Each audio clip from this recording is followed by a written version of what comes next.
Paramashivoham.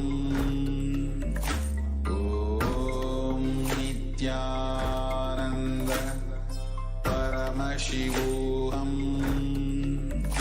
Om Nithyananda Paramashivoham.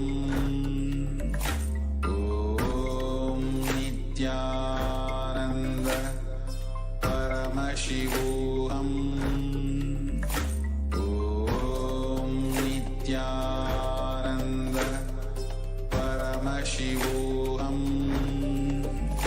Om Nithyananda Paramashivoham.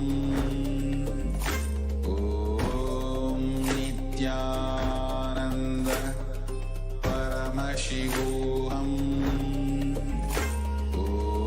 Om Nithyananda Paramashivoham. Om Nithyananda Paramashivoham. Om Nithyananda Paramashivoham. Om Nithyananda Paramashivoham. Om Nithyananda.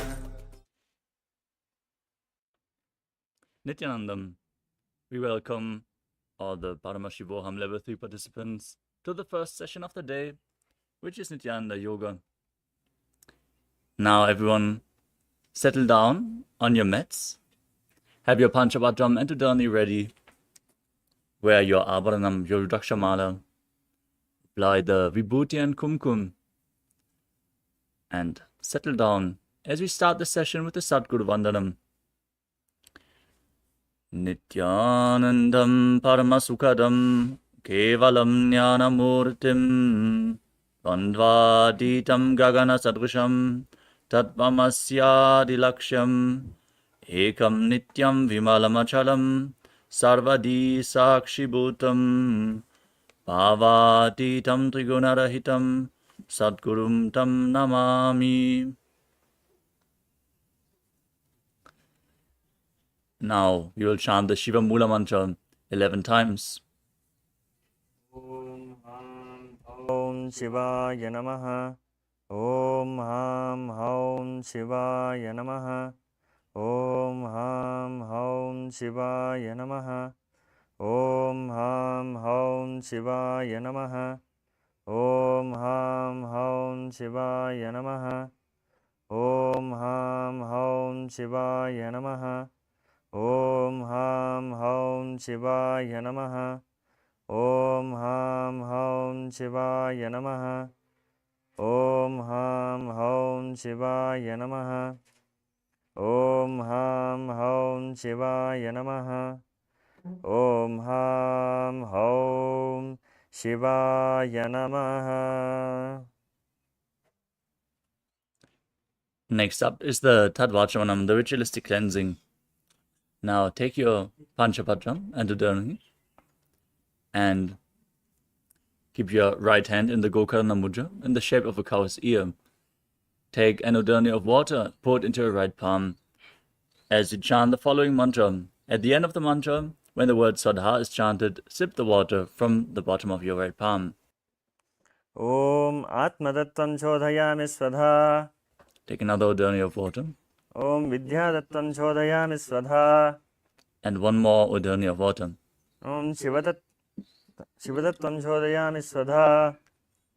Now wash your right hand with the water from the Panchapadram and wipe your lips twice with the bottom of your right thumb as we chant. Om Ham Hridayaya Namaha. Now wash your hand again. With the index, middle and ring finger joined together, touch above your upper lip and below the lower lip. Wash your hand again.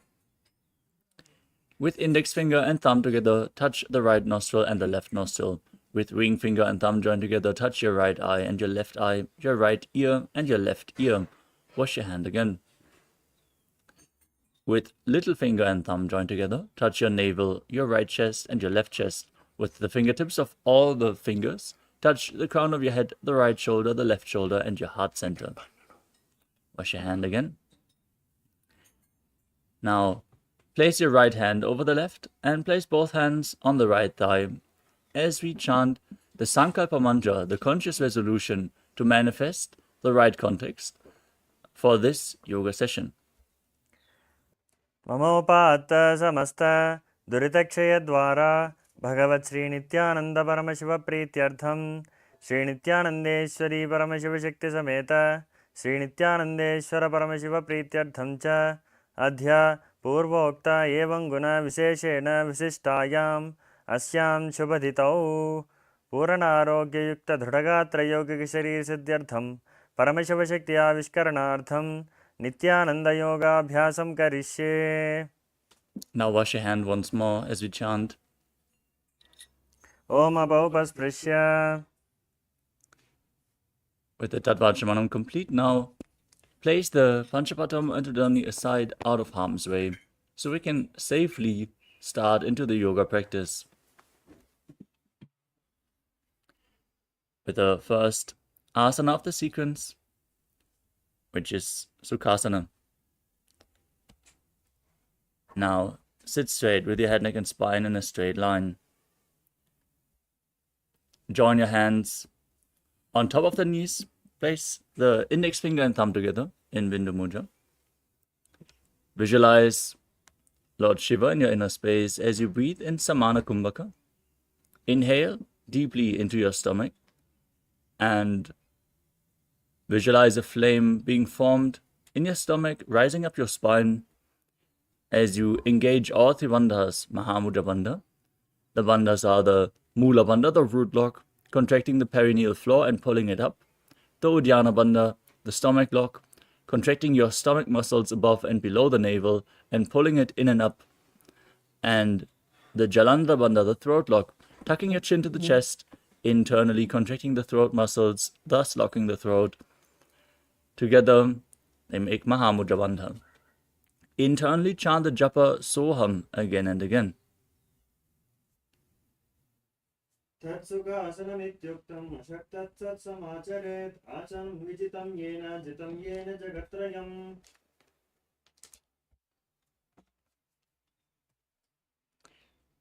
The next asana is Parvatasana. Now, place your legs in Padmasana, place the feet on opposite thighs, join your palms together in Anjali Mudra and raise them up above your head. Engage all three bandhas, Mahamudra Bandha, and visualize yourself as Mount Kailash. अथवक्षे Mahadev पर्वतासनम् अङ्गनं यत्कृत्वा स्थिररूपी स्यात् षट्चक्रादिविलोपनम्.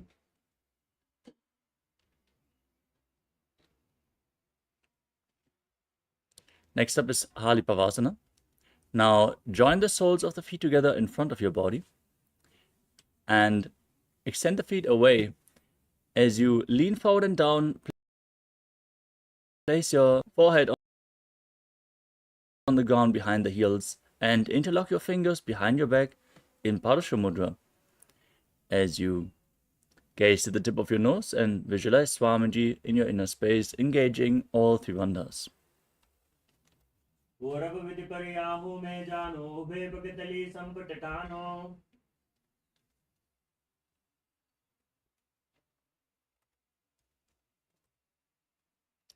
Next up is Nagipavasana. Now, with the soles of the feet together, extend your arms out in front of the feet and cup them, placing them down on the ground. Gaze to the tip of your nose, bring your forehead behind the heels, and visualize yourself as a snake as you engage all the bandhas.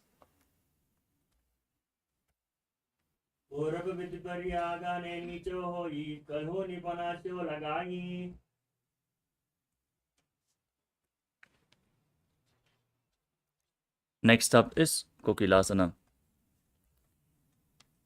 Now, interlock your index and middle fingers around the big toes in Prana Mudra as you extend the legs out in front of you and then cross them into Padmasana. Lean forward and down onto your elbows Engage all three bandhas and visualize yourself as a bird. Athavakche Mahadeva Adhan Yadasanam Vakshe Yena Siddho Bhavendaraha Akasma Advayu Sancharam Gokilakhyasanena Cha.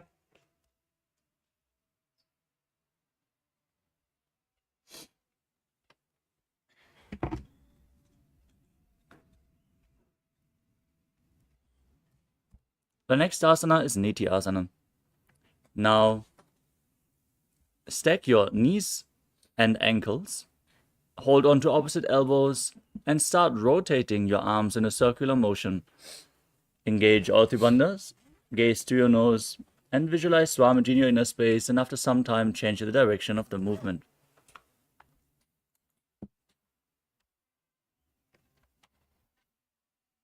Rodabanga Padaki Ashma Hili Soya Dacharnako Varlota Perikalpa Samoya.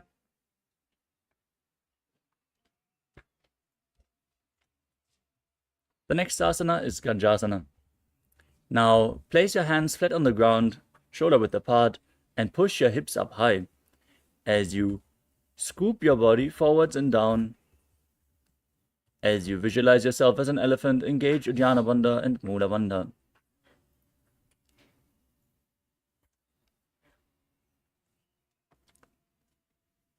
Yubjam Palagre Bhuma Kritvanam Bhibuya Mastakagre Nidhaya. Next up is Vrikshasana. From the same posture, now alternate raising one heel and pushing the other heel down again and again as you visualize yourself as a bear. Ekekam Palama Pincha Gajasanam Kuryat Vrikshasanam Bhavati.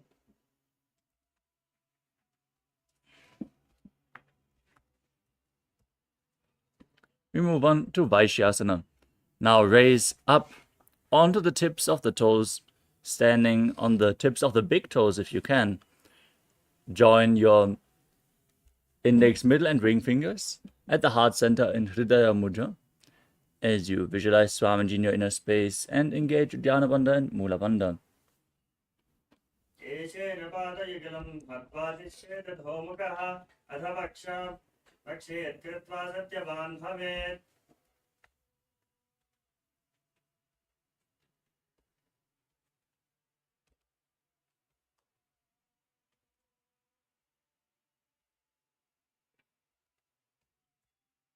Next up is the Urdhva Janukarana. Now stand in Arimandi posture with the heels touching, the toes pointing outwards and your knees slightly bent. Bring your hands to the chest level and raise one knee up. Lead it in a circular motion around your body, following along with a respective hand on both sides again and again.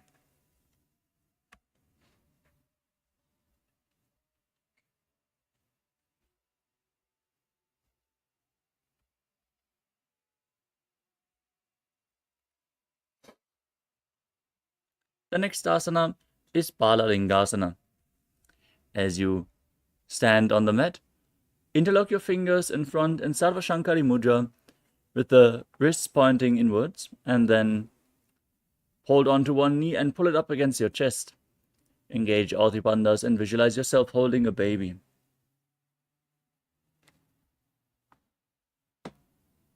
Ekam Januvarti Alingya Phatavyam Balalinganam Bhavati.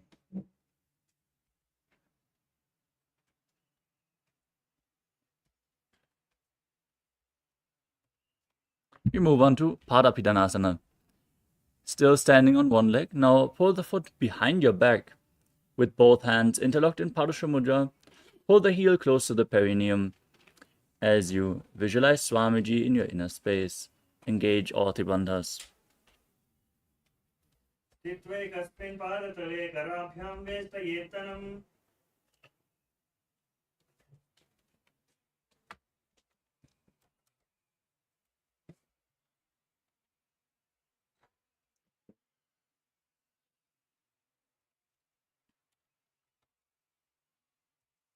The next asana is Natarajasana.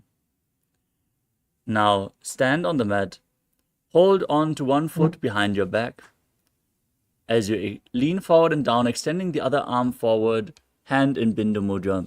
Visualize yourself as Lord Nataraja as you perform the Mula Bandha.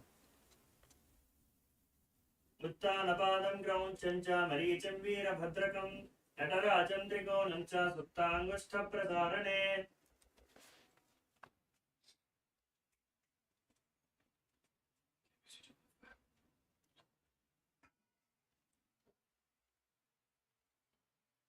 Now, standing on the other leg, repeat Balalingasana on the other side. एकं जानुवर्ष्यालिङ्ग्य स्थातव्यं बाललिङ्गनं भवति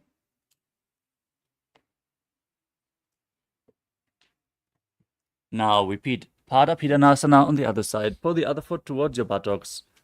Stand erect on the mat like a rod. Engage all Bandhas. Visualize Swamiji. स्थित्वैकस्मिन् पादतले कर्णभ्यां वेष्टयेतनं पृष्ठे संस्थाप्य यत्नेन पादपीडनमासनम्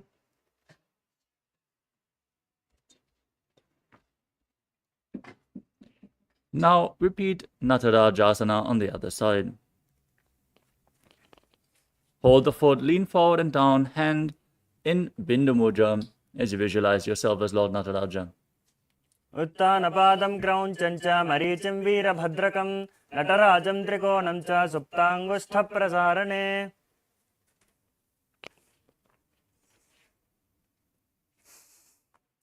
Next up is the Ardha Rechita Karana. From Arimandi position, heels together, toes pointing upwards and your knees bent. Keep the left hand at your chest and swing the right arm back and forth like a pendulum as you step the right foot behind the left with the toes down and the heel up. Now place the right hand over your nose, uncross your ankles, and repeat the movement on the other side.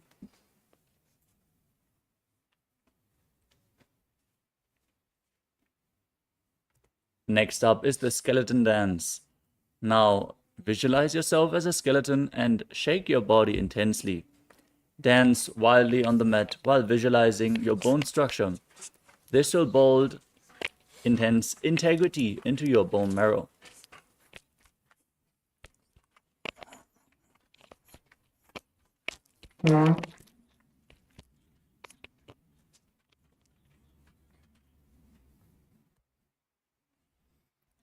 Next up is the Katichina Karana. From Arimandi position, heels together, toes pointing outwards and knees bent. Bring your hands above your head and cross them with the palms facing back. Now open up your arms widely as you turn towards the side. Again and again in both directions.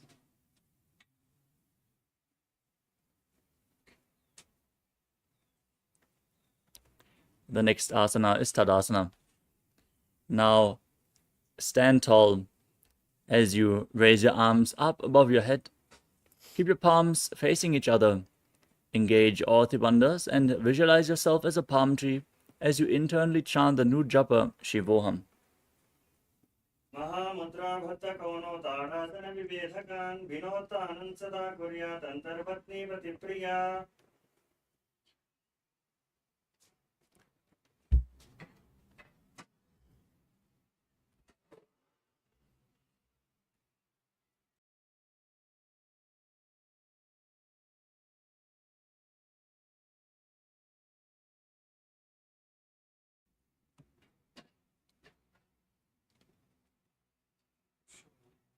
I'm doing already.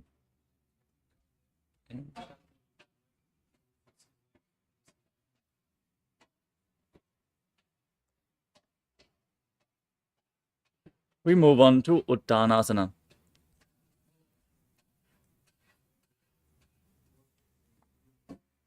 Now, from the standing posture, lean forward and down, place your hands flat on the mat.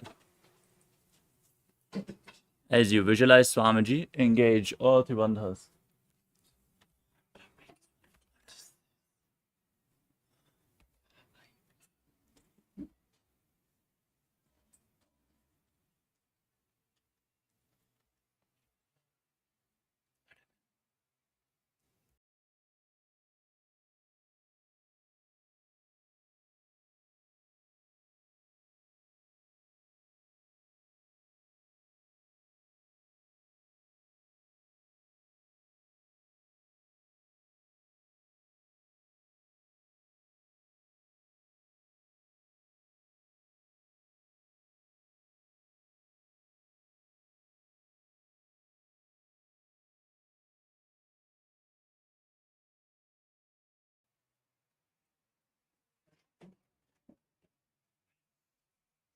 महामुद्राबद्धकोनो ताडासनविभेदकान् विनोत्तानं सदा कुर्यादन्तर्वत्नीपतिप्रिया.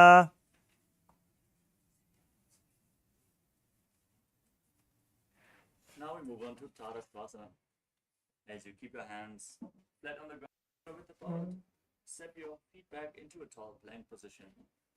Now engage Jalandhara Bandha and Mula Bandha and rotate your head from right to left as you visualize Swamiji in your space. अवस्थित्वा मस्तकं वारं वारं दक्षिणकुक्षिं सव्यकुक्षिं नयेत् तरक्श्वासनं भवति.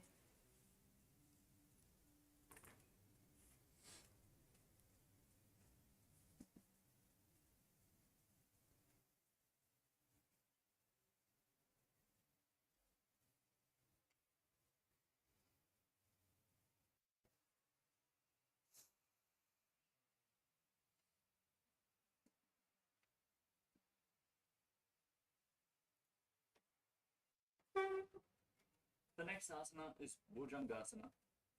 As you now lay down on your stomach, keep your hands next to your chest and your toes pointing back. Raise your chest up by the strength of your lower back. Don't push your body up. Raise it up by the strength of your back. Open up your mouth widely and inhale through the hollow of your throat in Bhujangani Mudra as you visualize yourself as a cobra. अंगुष्ठनाभिपर्यन्तम् अथो भूमौ विनिन्यसेत्.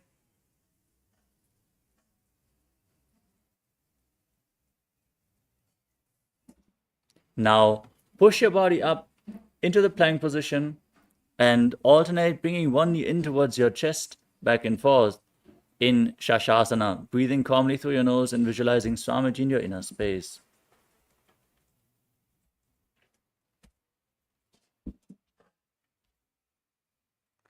गजासनमस्थितौ जानुद्वयमाकुञ्चा वारं वारं कर्तव्यं शशासनं भवति. Next up is Rathasana. From the same plank position. Now step one foot in between the two hands and jump, alternating the position of your feet again and again as you visualize yourself as a chariot. गजासनमस्थितौ एकं पादं पुरोमार्गेण भ्रामयित्वा कर्तव्यं रथासनं भवति.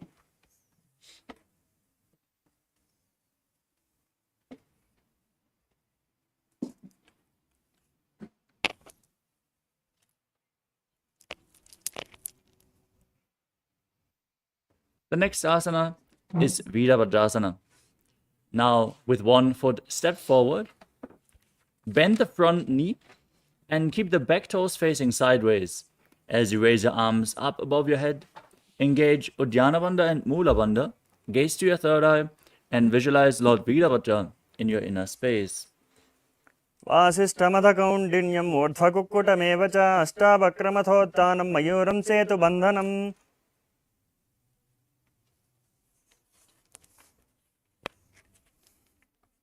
Now exchange the position of your feet. Repeat Virabhadrasana on the other side. वासिष्ठमथकौण्डिन्यं ऊर्ध्वकुक्कुटमेव च अष्टावक्रमथोत्थानं मयूरं सेतुबन्धनम्. Now we move on to Vrikshasana. Now standing on one leg, raise the opposite leg towards the inner opposite thigh. Join your hands in Namaskara Mudra and raise them up above your head.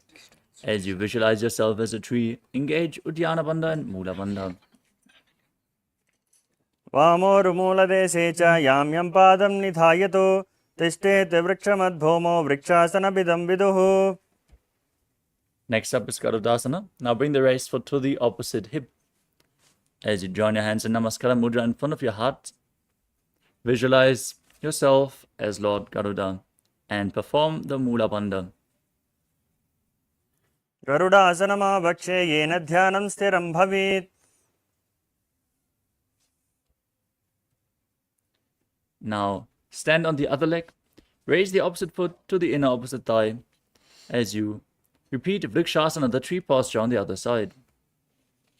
वामोरुमूलदेशे च याम्यं पादं निधायतु तिष्ठेत् वृक्षवद्भूमौ वृक्षासनमिदं विदुः.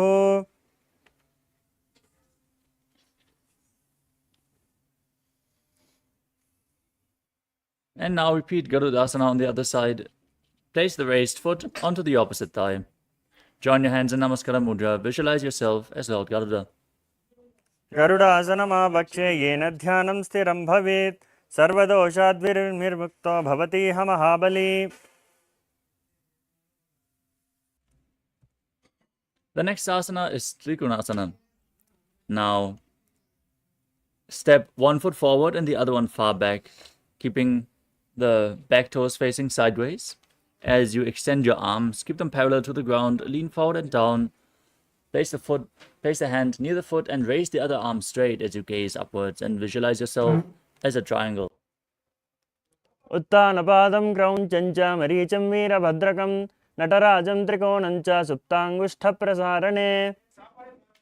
Exchange the position of your feet. Repeat Trikonasana on the other side. उत्तानपादं क्रौञ्चं च मरीचं वीरभद्रकं नटराजं त्रिकोणं च सुप्ताङ्गुष्ठप्रसारणे. Next up is Nikuttaka Karana. Now from Arimandi position, heels together, toes pointing upwards and your knees bent. Raise one heel off the ground and place your hands in front of the heart center with the palms facing each other. As you stomp the raised heel to the ground, raise the other heel up and exchange the position of your hands again and again.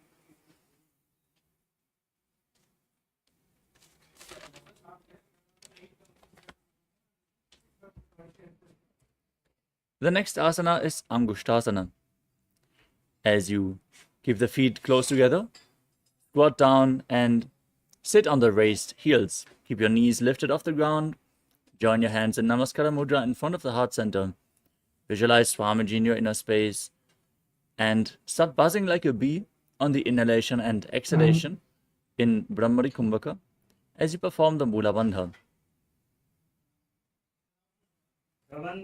मित्याहुः गोरक्षासनमेव च अङ्गुष्ठमुष्टिकं ज्ञेयं ब्रह्मप्रासादितं ततः. Next up is Saurasana. From the same position, extend one leg forward. Keep the heel down, toes pointing up. Place your hands at the side of your body, touching the mat with your fingers, palms facing forward in Vara Mudra. Visualize Swamiji in your inner space and perform the Mula Bandha. प्रसार्य एकं पादतलं संस्थाप्य त्वेकपादकम्. Next up is Vidunanasana. From the same posture with the leg extended forward, lean forward and down, hold onto the front big toe in Prana Mudra with index and middle fingers. As you hold onto the back heel with the other hand if you can, balance in this posture. Now, visualize Swamiji in your inner space. Keep buzzing like a bee. उल्फस्थितो पादमेकं प्रसार्य तत्पादाघ्रं संस्पृशेत् तत्करेण. Now, extend the opposite leg forward. Repeat Saurasana on the other side. प्रसार्य एकं पादतलं संस्थाप्य त्वेकपादकम्.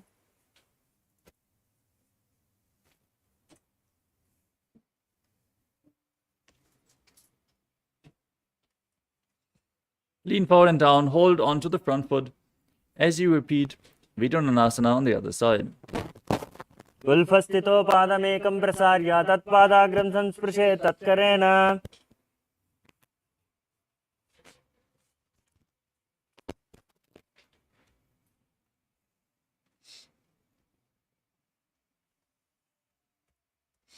The next asana is Brahma Jalankushasana. Now sit on both heels with the knees raised off the ground. Bring a gap between the knees and place the back side of your hands on top of the knees, palms facing up. Now gaze down in between the hands in Shambhavi Mudra, eyes open wide, unblinking. Actually, you're gazing within eternity. As you visualize Swamiji in your inner space and perform Jalandhara Bandha and Mula Bandha, throat lock and root lock. दोवु फनाफानी होई वैसे येड़ी दोवु गदानी वैसे कोरपक तल्या की माहिली आइस माही राशे मिली. The next asana is Kapilasana. Now, place your knees down on the ground and sit on the raised heels. Keep your hands on the knees. Engage Uddiyana Bandha and Mula Bandha as you gaze to your nose and visualize yourself as Sage Kapila Muni, the founder of Mahanirvani Peetham.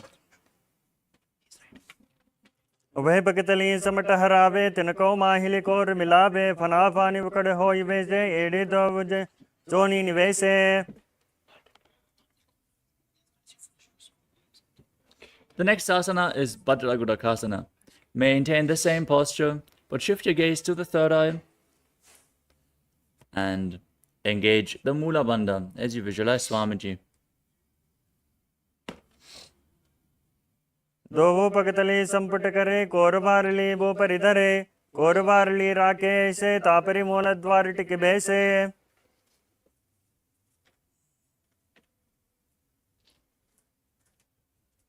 Next up is Suryasana. Now raise up onto the heels, lift your knees off the ground, keep the soles of the feet together and the knees opened wide.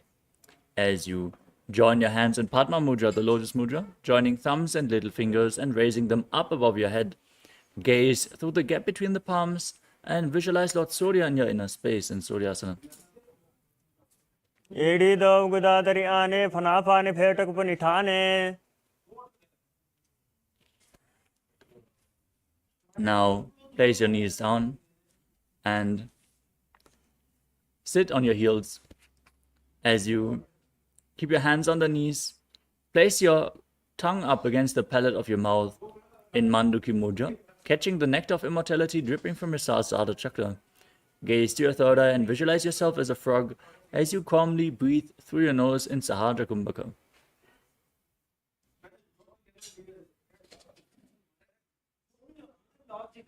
पादतलो पृष्ठदेशे अङ्गुष्ठे द्वे च संस्पृशेत् पाद जानुयुग्मं पुरस्कृत्य साधयेन्मण्डुकासनम्. Next up is Uttana Mandukasana. From the same posture, now bring your hands behind your back, over top of the shoulders, holding on to opposite shoulders with your hands. Bring your elbows close to your head and gaze to your third eye as you keep visualizing yourself as a frog engaging Uddiyana Bandha and Mula Bandha. मण्डुकासनमध्यस्थं कोर्पराभ्यान्तृतं शिरा एतद्वेकवदुत्थानमेतदुत्थानमण्डुकम्. The next asana is Simhasana. Now cross your ankles behind and sit on your feet. Then place your hands on the knees, gaze to the tip of your nose, stick out your tongue and exhale forcefully again and again as you visualize yourself as a lion. दक्षिणं सव्यगुल्फेन दक्षिणेन तथेतरम् हस्तौ जजान्वौ संस्थाप्य स्वाङ्गुलीश्च प्रसार्य च. The next asana is Bhadrasana. With the soles of the feet together, keep the toes pointing back behind your body. Sit on your knees, open wide, cross your arms behind your back, and hold on to opposite big toes in Prana Mudra. Now gaze to the tip of your nose, engage Jalandhara Bandha and Mula Bandha, the throat lock and the root lock, and visualize Swamiji in your inner space. गुल्फौ च वृषणस्यादौ वृत्क्रमेण समाहितः पादाङ्गुष्ठौ कराभ्यां च धृत्वा च पृष्ठदेशतः. We move on to Kakabhushandi Asana. Now place your feet flat on the ground and place your hands on the ground, shoulder width apart. Bring your arms around the raised knees and hold on to opposite hands behind your back in Padusha Mudra if you can. Gaze to the tip of your nose and visualize yourself as a crow. प्रथमे वैशकोकड़थाने दोवो हाथ पगम विचिहाने.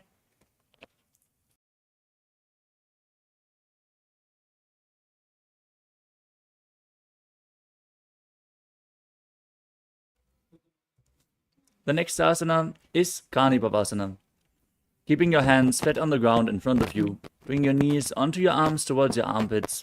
Lean forward and down, find balance, and lift your feet off the mat as you visualize Swamiji in your inner space and return to buzzing like a bee in Brahmari Kumbhaka. आसन को गुना आशित सुता होई तो आची होई. Now, from the same posture, place your head on the mat and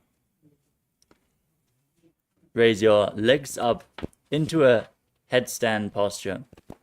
Now gaze to your nose and visualize Swamiji in your inner space. Keep buzzing like a bee in Brahmari Kumbhaka, in Kapali Asana. शीशी सादरती टेकी पगदो भूमिलवा ऊंचा करे. Next up is Parshva Now keep your hands flat on the ground, shoulder width apart, and twist your body around. Twist your body to one side. Align your hip and knee with your elbows. Then lean forward and down. Find balance and extend your legs out to the side as you balance on your arms. Gaze to your third eye. Visualize yourself as a peacock. Breathe in Rechaka Kumbhaka. Exhale all the way and hold your breath in Parshva मरो मयूरं दंडवं कुर्यात् मायूरं दंडनामकं कुर्यान् मायूरं पार्श्वाभ्यां मायूरपार्श्वनामकम्. Now repeat Mayurasana on the other side. Twist your body in the opposite direction. Visualize yourself as a peacock. मयूरं दंडवत् कुर्यान् मायूरं दंडनामकं कुर्यान् मायूरं पार्श्वाभ्यां मायूरपार्श्वनामकम्. The next asana is Bhairaganatha. As you keep your hands flat on the ground in a plank position. Now step one foot outside the respective shoulder and in between the two hands. As you gaze up towards your third eye, contract the perineal floor in Mula Bandha and visualize yourself as Lord Kala Bhairava as you keep breathing in Rechaka Kumbhaka. आसन को गुण पीति जाई. Now exchange the position of your feet. Step the other foot outside the shoulder in between the two hands. Gaze up, visualize Bhagavan Kala Bhairava in Bhairaganatha on the other side. आसन को गुण पीति जाई. The next asana is Unmukha Pitasana. Now from Tadakshvasana, the plank position, place your forearms on the ground and walk your feet slightly forward, raising your hips. As you gaze up towards your third eye, visualize Swamiji in your inner space. Perform the Mula Bandha. पुण्यस्थौ जानुनी हस्तौ चतुष्पदमवाङ्मुखम् उत्थापिताङ्घ्रियुगल खटिस्थलमभिरुका.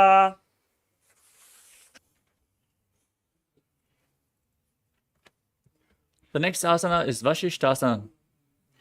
As you return to Tadakshvasana, the plank position, now rotate your body on one arm and raise the opposite arm up towards the sky. Gaze upwards along the raised arm. Visualize yourself as Sage Vashishta as you perform the Mula Bandha. ऊर्ध्वकुक्कुटमाशिष्टमरीचिहलमत्सकं परिवृत्तिं चोदरस्य विविधं धनुरासनम्.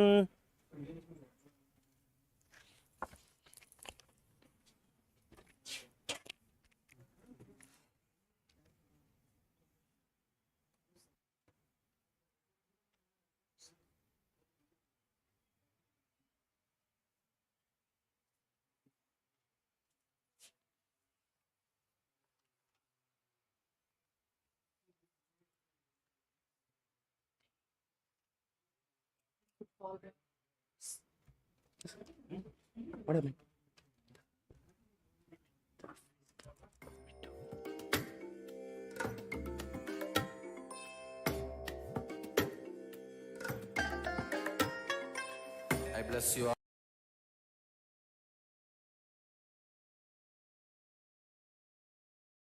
all. Let you all open all your three eyes and manifest the powers of Mahasadashiva. Om Nithyananda Paramashivoham. Om Nithyananda Paramashivoham. Om Nithyananda Paramashivoham. Om Nithyananda Paramashivoham. Om Nithyananda Paramashivoham.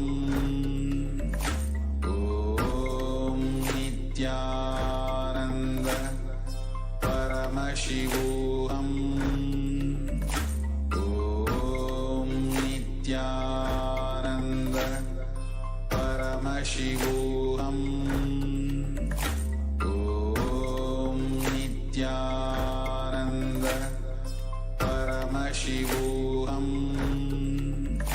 Om Nithyananda Paramashivoham. Om Nithyananda Paramashivoham. Sorry for the technical glitch. We are back and we are going to continue with the next asana of the sequence, which is Vashishthasana on the other side. Now enter into Tadakshvasana, the plank position, and rotate your body in the other direction as you extend the opposite leg up. Gaze upwards, visualize yourself as Sage Vashishta. ऊर्ध्वकुक्कुटवासिष्ठमरीचिहलमत्सकं परिवृत्तिं चोदरस्य विविधं धनुरासनम्. The next asana is Anjani Asana. Now sit with your legs extended forward as you gaze to your nose. Lock Jalandhara Bandha, the throat lock, and Mula Bandha, the root lock, as you keep your hands below your buttocks with the palms facing up. Visualize yourself as Lord Hanuman and internally chant the new japa Mahasadaशिवोहम. धोवो करके ube हथेली कोरबारली मेले भेली. The next asana is Paschimottanasana. With your legs extended forward, lean forward and down, and hold on to the big toes and Prana Mudra as you visualize Swamiji and engage all three bandhas in Mahamudra Bandha. जानु परिललाटन्तु पश्चिमन्तानमुच्यते येन केन प्रकारेण सुखं धार्यं च जायते. The next asana is Ugrasana. From the same position, your legs extended forward. Interlock your fingers behind your head and lean forward and down. Try to bring your elbows outside the knees, your head in between the knees. As you squeeze your body, perform Mahamudra Bandha and visualize Kali in your inner space. स्वपानिभ्यान्तरं दत्त्वा जानुभपरिशिरोऽन्यसेत्. We move on to Marichyasana. Now bring one foot to the perineum. Press the heel to the perineum as you bring the respective arm in and around the raised knee. Interlock your fingers behind your back and lean forward and down as you keep the front foot straight, toes pointing up. Visualize yourself as Sage Marichi. उत्तानपादं क्रौञ्चं च मरीचिहलमत्सकं नटराजं त्रिकोणं च सुप्ताङ्गुष्ठप्रसारणे. Now drop the raised knee to the side. Place it on the ground while still pressing your heel to the perineum. Lean forward and down. Hold onto the front foot with both hands. Engage all three bandhas and gaze to your nose as you visualize Swamiji in Mahamudrasana.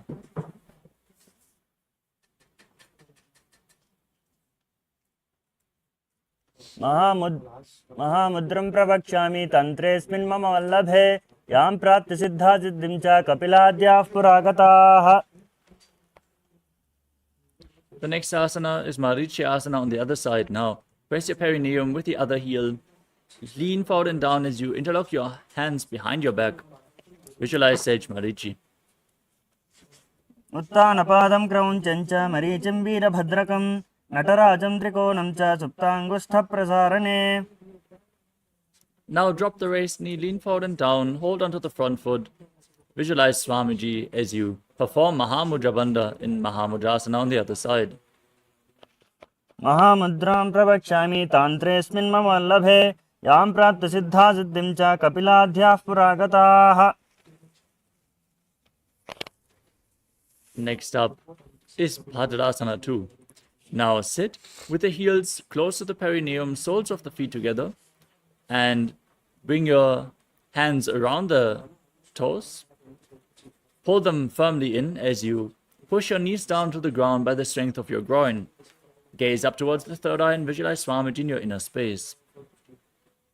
गुल्फौ तु विसनस्यादः सीवन्याः पार्श्वयोः क्षिपेत् पादपार्श्वे तु पाणिभ्यां दृढं बद्ध्वा सुनिश्चलम्. Next up is Dvalipavasana. Now keep your feet slightly extended away from the body and place your hands on the respective knees. Gaze to the nose as you lock your chin to the chest, contract the perineal floor, visualize Swamiji in your inner space. पूर्व चरपट चौक कश्यो सोई वाही विधि जो कीजिए सोई. Next up is Joni Asana. Now bring your heels closer to the perineum and hold the soles of the feet with your hands as you lean forward and down and placing your chin on the feet. Gaze to your nose and visualize the Yoni Mandala, the visual representation of Devi Paramashiva Shakti, projected on the screen right now. दो पकतले संपुट करे gate met के ढिंग धरे. Next up is Medaki Pavasana. As you keep the heels together, toes apart, extend your arms out to the side and lean forward and down all the way. Keep your back straight and place your head on the ground behind the heels as you gaze through your nose and visualize Swamiji in your inner space. पूर्व विधि परिपकतले संपुट सोलिए डे मिली राशे. We move on to Siddha Samadhi Asana. Now bring your heels close to the perineum, toes together, heels apart, and bring your arms below the legs and keep your palms out of the shins, palms facing up.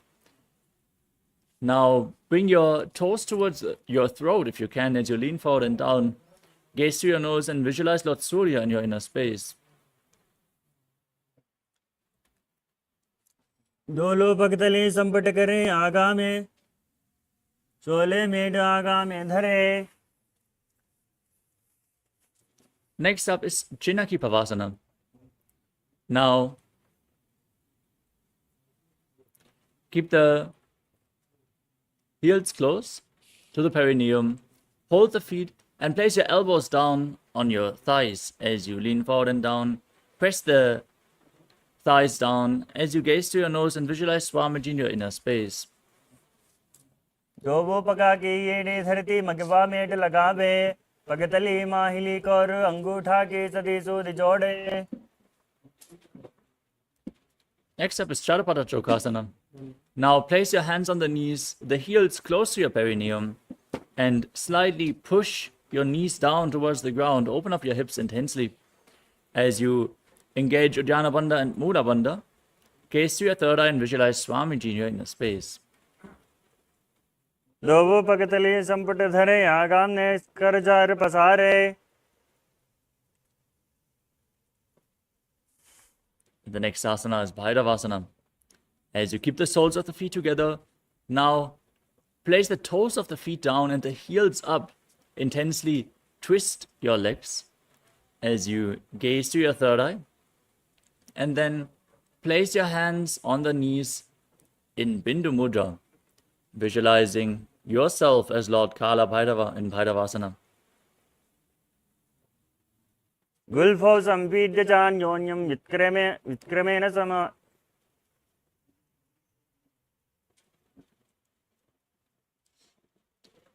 We move on to Samanasana.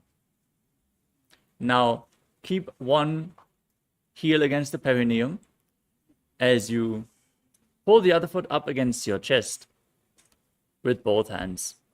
Now gaze to your third eye, visualize Swamiji in your inner space, and hold your breath in the Muladhara chakra.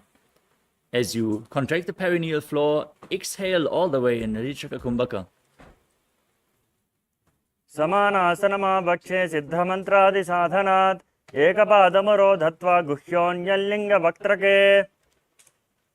Next up is Apanasana. Now bring the raised foot over top of the respective shoulder as you extend the other leg forward and balance on your arms. Now gaze up towards your third eye, visualize Swamiji in your inner space, and perform the Mula Bandha. केवलं पादमेकं च स्कन्धे चारोप्य यत्नतः एकपादेन गगने तिष्ठेति दण्डवत् प्रभो. Now repeat Samanasana on the other side. Press the perineum with the other heel, pull the other foot against your chest. Visualize Swamiji, hold your breath in the Muladhara chakra. समानासनमा भक्षे सिद्धमन्त्रादि साधनात् Now raise the other foot over top of the respective shoulder, extending the opposite leg straight. Engage the perineal floor intensely as you gaze to your third eye, joining Apana with Samana in Apanasana as you visualize Swamiji.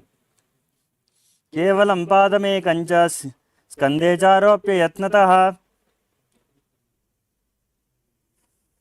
Next up is Gomukhasana. Now keep the left leg flat and cross the right knee over top. Keep the heels at the opposite hips and interlock your fingers in Padusha Mudra, placing them on the top knee.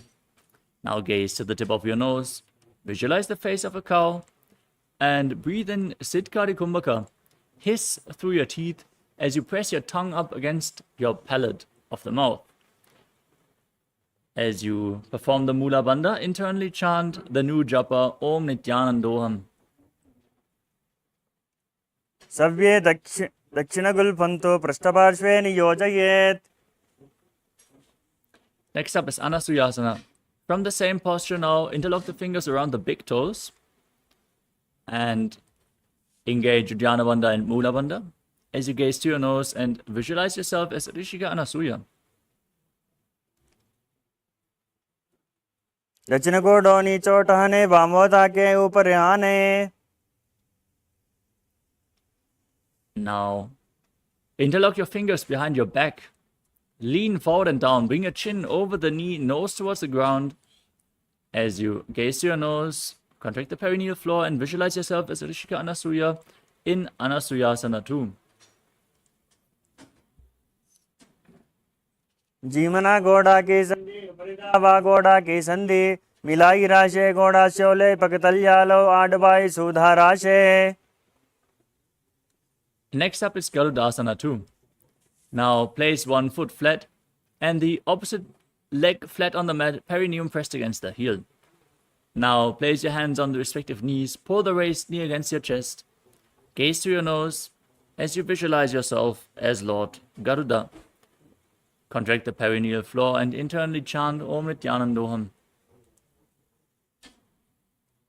डोवो पकमोडी गेडी माहिलो गुल्फ मूल द्वारिणी चेदे.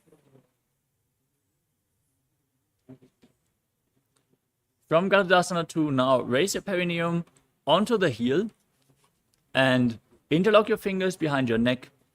Twist your elbows outside of the raised knee, gaze up towards your third eye, and visualize yourself as Sage Narada as you breathe in Siddhkari Kumbhaka in Naradasana. पृष्ठजुवा पकतली केडी गोपरताय लगावे फेरी. The next asana is Matsya Pitakasana. Now, place one foot onto the opposite thigh as you bring your arm around the knees and hold on to the shin and the big toe of the foot which is flat on the ground. Now gaze to the tip of your nose. Visualize Matsya, the fish avatar of Lord Vishnu. Perform the Mula Bandha and internally chant Om Nithyanandoham in Matsya Pitakasana. वामे नवामांगुष्टन्तो गृहीतं मत्स्यपीठकम्. Now slide the left leg over top of the right as you repeat Gomukhasana on the other side. Keep your hands on the top knee interlocked in Padusha Mudra, gaze to your nose and visualize the face of a cow. सव्ये दक्षिणगुल्फन्तो पृष्ठपार्श्वे नियोजयेत्. Now repeat Anasuyasana on the other side. Interlock your fingers around the big toes. Engage Uddiyana Bandha and Mula Bandha. Visualize yourself as Rishika Anasuya. दक्षिण गोडो नीचो टाने वामोता के ऊपर आने. Now interlock your fingers behind. Lean forward and down. Bring your chin over the knee in Anasuyasana 2.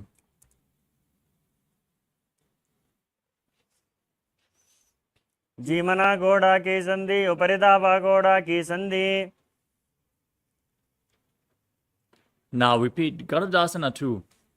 Place the other foot flat, opposite heel against the perineum, hands on the knees, and gaze to your nose as you visualize yourself as Lord Garuda.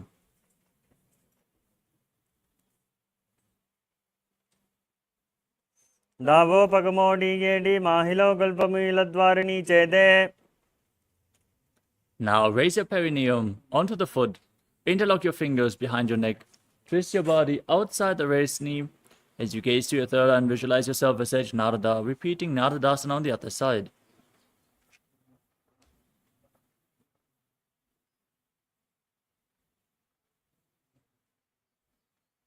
Pistij Vamapagatali Keri Boparitari Baga Tagave Feri. Now repeat Matsya Pitakasana on the other side. Place the other foot on the opposite thigh. Hold onto the shin and the big toe of the raised knee as you gaze to your nose and visualize Matsya, the fish avatar of Lord Vishnu. Vame Navamangustanto Grihitam Machapitakam. Next up is Matsyendrasana. As you bring one foot to the opposite thigh, place the other foot flat, raise the knee and twist the opposite elbow outside the raised knee. As you place the raised arm at your head, place the other hand on the ground behind you, gaze up towards your third eye, and visualize Sage Matsyendranath, the master of Hatha Yoga. Udaram Paschimabhasam Kritva Tishtati Yatnataha Namrangam Vamapadam Hi Dakshajano Parinyashet. Next up is Kubhasana. Now extend the front arm down towards the foot. Hold onto the big toe in Prana Mudra. And place the other hand on the respective ear as you gaze back and up. And visualize yourself as a camel. Asana Kogana Jolo Jaye. Now keep holding onto the front foot. Place the other hand on the ground behind you. Twist your body even further as you gaze to your third eye and visualize Sage Matsyendranath in Matsyendrasana 2. Matsyendra Petam Jatara Pradiptim Prachandarubhandala Khandhanastram. Now untwist your body. Extend both the legs.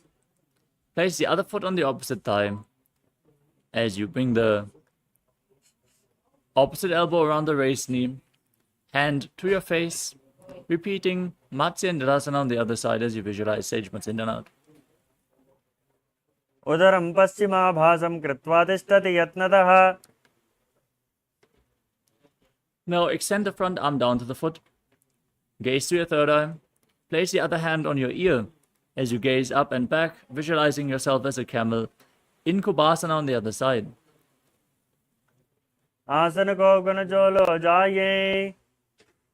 Now place the back hand down to the ground, twist your body even further in Matsyendrasana 2 as you visualize Sage Matsyendranath. Matsyendra Petam Jatara Pradiptam Prachandarubhandala Khandhanastram. The next asana is Padmasana, the lotus posture. Now sit in a cross-legged position with your feet on top of opposite thighs. Keep your hands on the knees, gaze to your nose, engage all three bandhas, Mahamudra Bandha, as you visualize yourself as Lord Shiva. Internally chant Om Nithyananda Paramashivoham and start breathing in Sitali Kumbhaka as you press your tongue against the back of your teeth and hiss while you inhale. Asanam Dvididam Proktam Padmam Vajrasanam Tada. Next up is Padmasana 2. From Padmasana, now cross your arms in front of you and hold onto the big toes in Prana Mudra. Lock the perineal floor in Mula Bandha. Keep breathing in Sitali Kumbhaka, gaze to your nose and visualize yourself as Goddess Parvati, the consort of Lord Shiva. Uttano Charano Kritva Uru Samsto Prayatnataha. The next asana is Kukkutasana. As you sit in Padmasana, bring your hands in between the legs and push your body off the ground. Balance on your arms as you visualize yourself as a rooster. Calmly breathe through your nose in Sahadra Kumbhaka. Padmasanam Susamstapya Nanvororantare Karo. Next up is Baddha Keki Asana. From Padmasana, now rise up onto your knees and place your hands on the ground with the fingers pointing towards your body, elbows close towards your navel. Lean onto your elbows as you raise your knees up off the ground and visualize Swamiji in your inner space. धरामवष्टभ्यकरद्वयेन तत्कूपरि स्थापिता नाभिपार्श्वः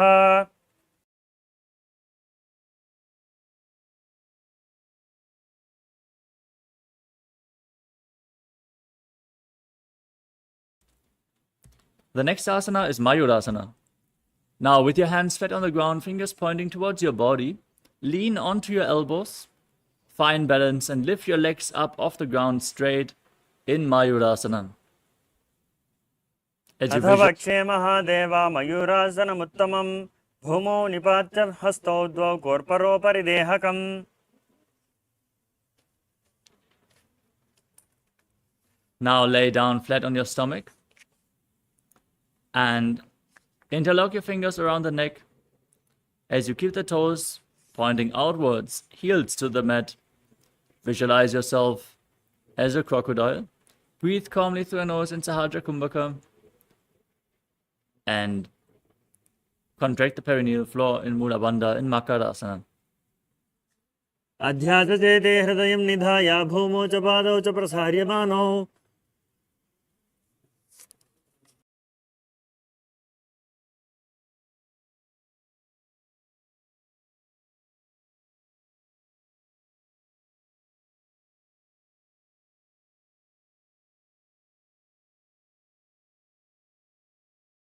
The next asana is Shalabhasana.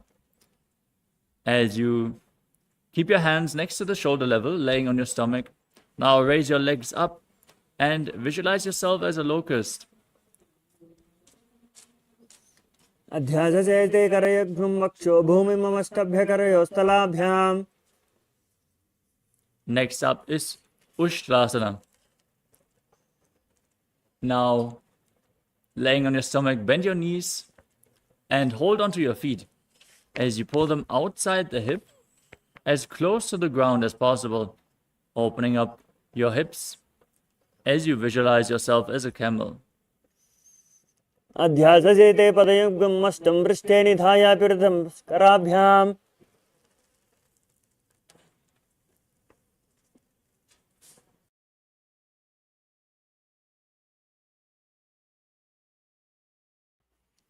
The next asana is Dhanurasana. Keep holding onto your feet, kick your legs up, and raise your chest as you gaze upwards and lift your upper body up as you visualize yourself as Pinaka, Lord Shiva's bow in Dhanurasana. प्रसार्य पादौ विविदण्डरूपौ करो च पृष्ठे धृतपादयुग्मम्. The next asana is Bhagasana.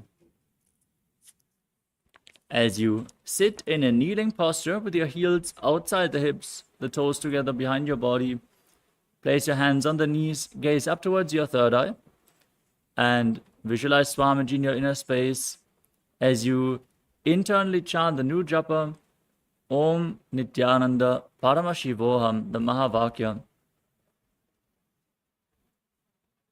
उल्टा मोटी पाद दो वैसे बहरो जगते करिए एक वैसे.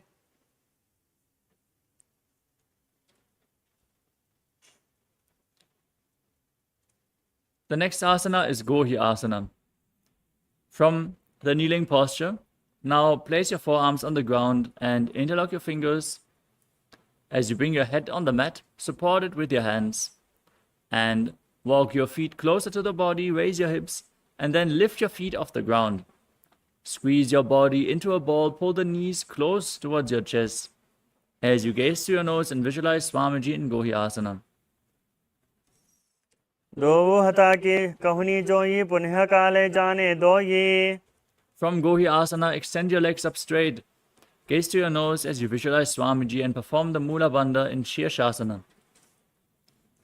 विपरीतं मण्डलं च दुधैव विदितं हिनः. Gently lower your legs down and come to a seated posture with your legs in front. Now,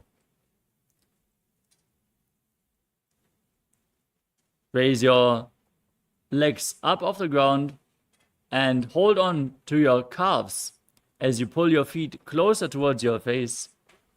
Visualize Swamiji in your inner space and start breathing in Pastika Kumbhaka, exhaling rapidly again and again from your abdomen, like the bellows of a blacksmith. Keep performing this Kumbhaka throughout the next few asanas.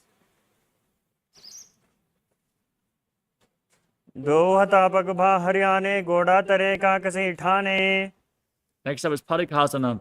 Now interlock your fingers behind your back. Hold on to opposite shoulders as you keep the leg raised at a 45-degree angle.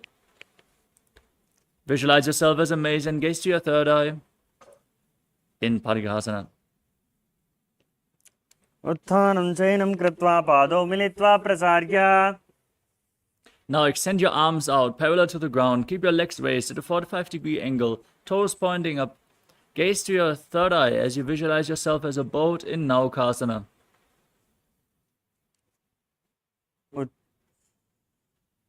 उत्तानशयनं कोर्पराभ्यां भूमिमस्तभ्यनितम्भं निधाय. Now pull your feet towards your face. Bring your hands below and pull them close against your chest if you can. As you keep rapidly breathing, gaze to your nose and visualize yourself as Lord Rudra in Rudrasana. पगतली संपुटे Hari हातस्योपग उचाई. Now relax, breathe calmly. Place your feet down flat on the mat as you lay down on your back. Tuck your chin to the chest, contract the perineal floor. Gaze to your nose as you place your hands just behind the heels and push your hips up high. Gaze to your nose and visualize Swamiji in your inner space in Unmukha Pitasana too.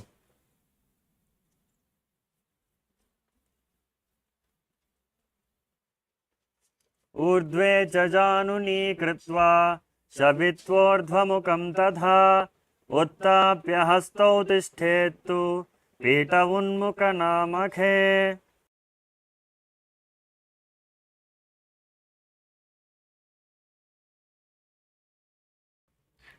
The next asana is Shivasana. Lay down flat. Keep your hands next to the hips, palms facing up. Perform the Shakti Chalan Mudra. Forcefully pull the Kundalini Shakti up along your spine from Muladhara to Sahasrara Chakra as you visualize your body is dead and the supreme pontiff of Hinduism, Swamiji, is liberating you. Internally chant the Mahavakya Om Nithyananda Paramashivoham. अधशवासनम् उत्तानं शववद्भूमौ शयनन्तु शवासनम्. शवासनं श्रान्तिहरं चित्तविश्रान्तिकारकम्.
bless you all.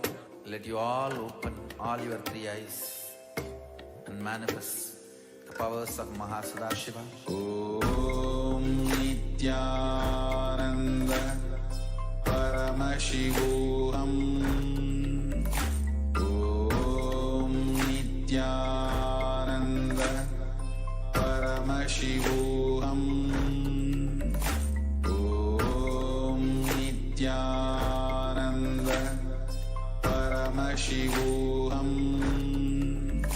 Om Nithyananda Paramashivoham.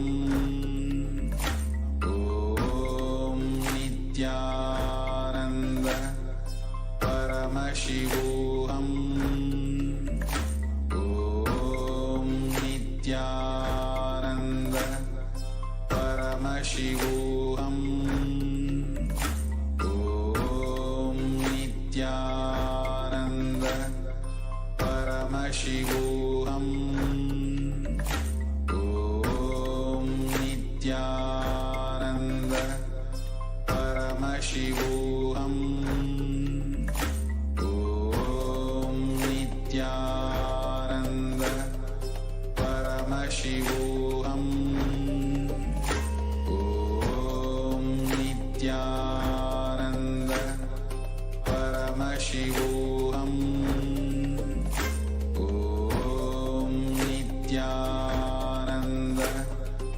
Paramashivoham. Om Nithyananda Paramashivoham.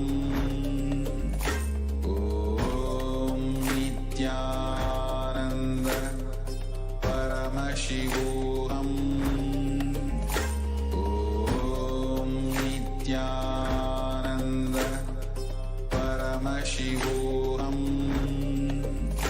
Om Nithyananda Paramashivoham.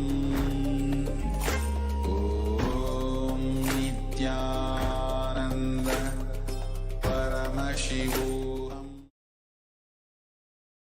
Now slowly return to your physical body. Start to wiggle your fingers and toes, your wrists and your ankles, your elbows and your knees. Pull your knees up towards your chest and circle them with your hands and rock your body from side to side, slowly returning to a comfortable seated position. Congratulations, you completed the Pratama Vinyasa Krama, the first 108 asanas of the sequence. With this, we are now going to move on in the DVK with the next asana, which is Yathasa Nishthasana. Now sit in a comfortable position which brings ease to your physical and mental space. Any position is fine. You can even sit on a chair if you want. Just keep your hands in Bindu Mudra on top of your knees. Visualize Swamiji in your inner space and perform the Mula Bandha in Yathasa Nishthasana. Paryankam Tatsamakhyatam Yadasanstam Yadha Stitihi. Next up is Samasana. Now, sit in a cross-legged position with your hands on the knees, thumbs and index finger together. Take a deep, long inhalation. Hold your breath for a short while and then again exhale deeply. इदानीं गर्भिणीनां योगाभ्यासो यथा लगो.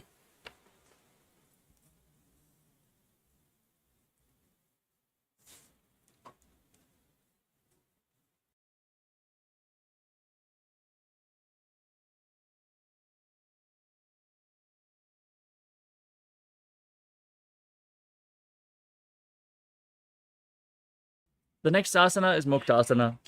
Now place the left foot against the genital region and the right foot over top of the left. Place your hands on the respective knees. As you gaze to your nose and visualize yourself as a sage liberated by the Supreme Pontiff of Hinduism in Muktasana. निपीड्य सीवणीं सूक्ष्मां दक्षिणे त्रिदगुल्पतः वामं याम्येन गुल्पेन मुक्तासनमिदं भवेत्. Next up is Siddhasana. Now maintain the same posture, shift the gaze to your third eye, visualize Swamiji in your inner space.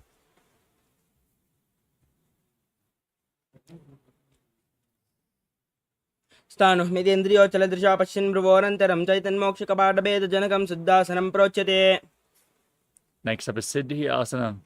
Maintain the same posture, shift the gaze to the ground in front of you as you visualize Swamiji in your inner space. Engage all three bandhas in Mahamudra Bandha.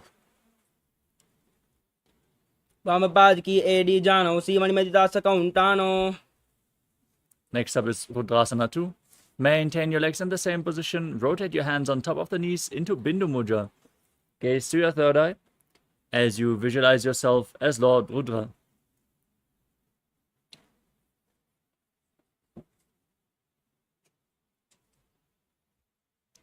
वामचरण परिदचन राखे एकजुगति ऐसे विदिदाके. Next up is Santadhunasana. Now maintain the same position as in Rudrasana. Shift your gaze to the nose, embody tranquility and an unshakable nature. आसन की गुण मन की चंचलता मीटा. Next up is Siddhasana 2. Now maintain one heel over the other. Cup your palms in front of your navel in Samputa Mudra, representing a lotus flower, as you visualize Swamiji in your inner space in Siddhasana 2. ऋतुकाय समासीन सिद्धासनमुदीरितं प्रसार्य भुवि पादौ तौ धोर्भ्यामङ्गुष्ठमादरात्. Next up is Bandha Yoni Asana.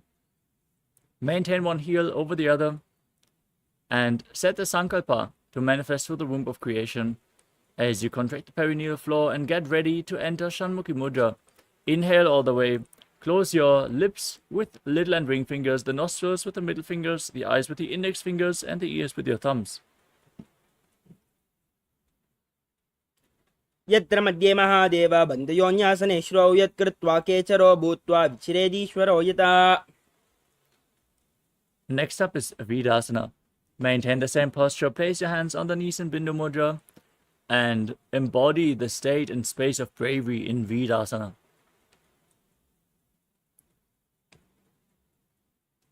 एकं पादमदैकस्मिन् विन्यस्योनि संस्थितः तरस्मिंस्ताच्चोर्म वीरासनमुदीरितम्.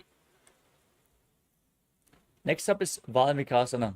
Maintain the same posture. Shift your gaze to the third eye. Visualize sage Valmiki, the great poet and author of Ramayana.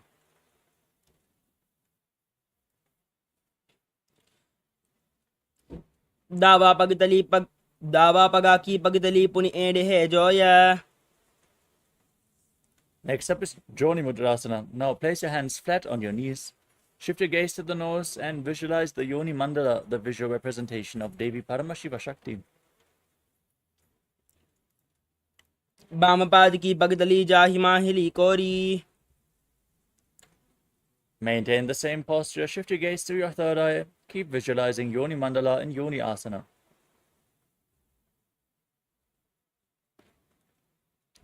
योन्यासनं पर्वतेन योगं योगफलेनिलं तत्कालफलं तावत् केचरो यावदेव हि. Next up is Padmasana 3. Now keep the soles of the feet together, heels close to your perineum. Interlock your fingers around the feet and pull them close as you push your knees down by the strength of your groin. Gaze to your nose as you visualize yourself as Lord Veerabhadra. Perform Uddiyana Bandha and Mudha Bandha. गुल्बौजवशनस्यादः सीवन्या पार्श्वयोन्योक्षिपेत् सव्ये गुल्पतदा सव्ये दक्ष गुल्पं तु दक्षिणे. Next up is Aghodasana. Now maintain your heels against the perineum and cover your mouth with your right palm. As you close the left nostril, inhale through the right. Hold your breath, then exhale through the left in Abhyantara Kumbhaka.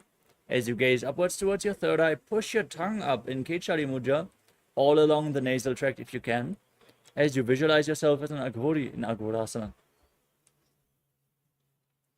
पूर्वकहो भिश्रिका जोई वाही विदिशो कीजे सोई. The next asana is Karnari Pavasana. As you sit with the toes together and the heels apart, place your elbows on the heels and lean forward as you place your chin on your hands. Gaze to your nose, engage Uddiyana Bandha and Mula Bandha. Exhale all the way and hold your breath in Nirechaka Kumbhaka as you visualize yourself as a female elephant drinking water in Karna Pavasana. कानरी पवासन ग्वाली पवासन कह्यो है जहाँ से यहाँ में जाने विदिते से. Next up is Parasana. Now sit with the knees raised and bring your arms between the thighs and calves, interlacing the fingers in front in Parusha Mudra. Gaze to your nose and visualize Swamiji in your inner space. ततोर्ध्वं रेचयेद्वायुं ऋणश्वास संयुतम्. Next up is Gopi Chandasana. With the soles of the feet together, interlace your fingers around the feet and lift them up against your chest. Place your chin on your hands and gaze to your nose as you embody the state and space of a king. पूर्व विधि विभागा का अंगूठा का चाकू पराशे. Next up is Udadasana. Now bring your arms below the legs and interlock the fingers around the toes. Gaze to your nose. Visualize your body free from any defects.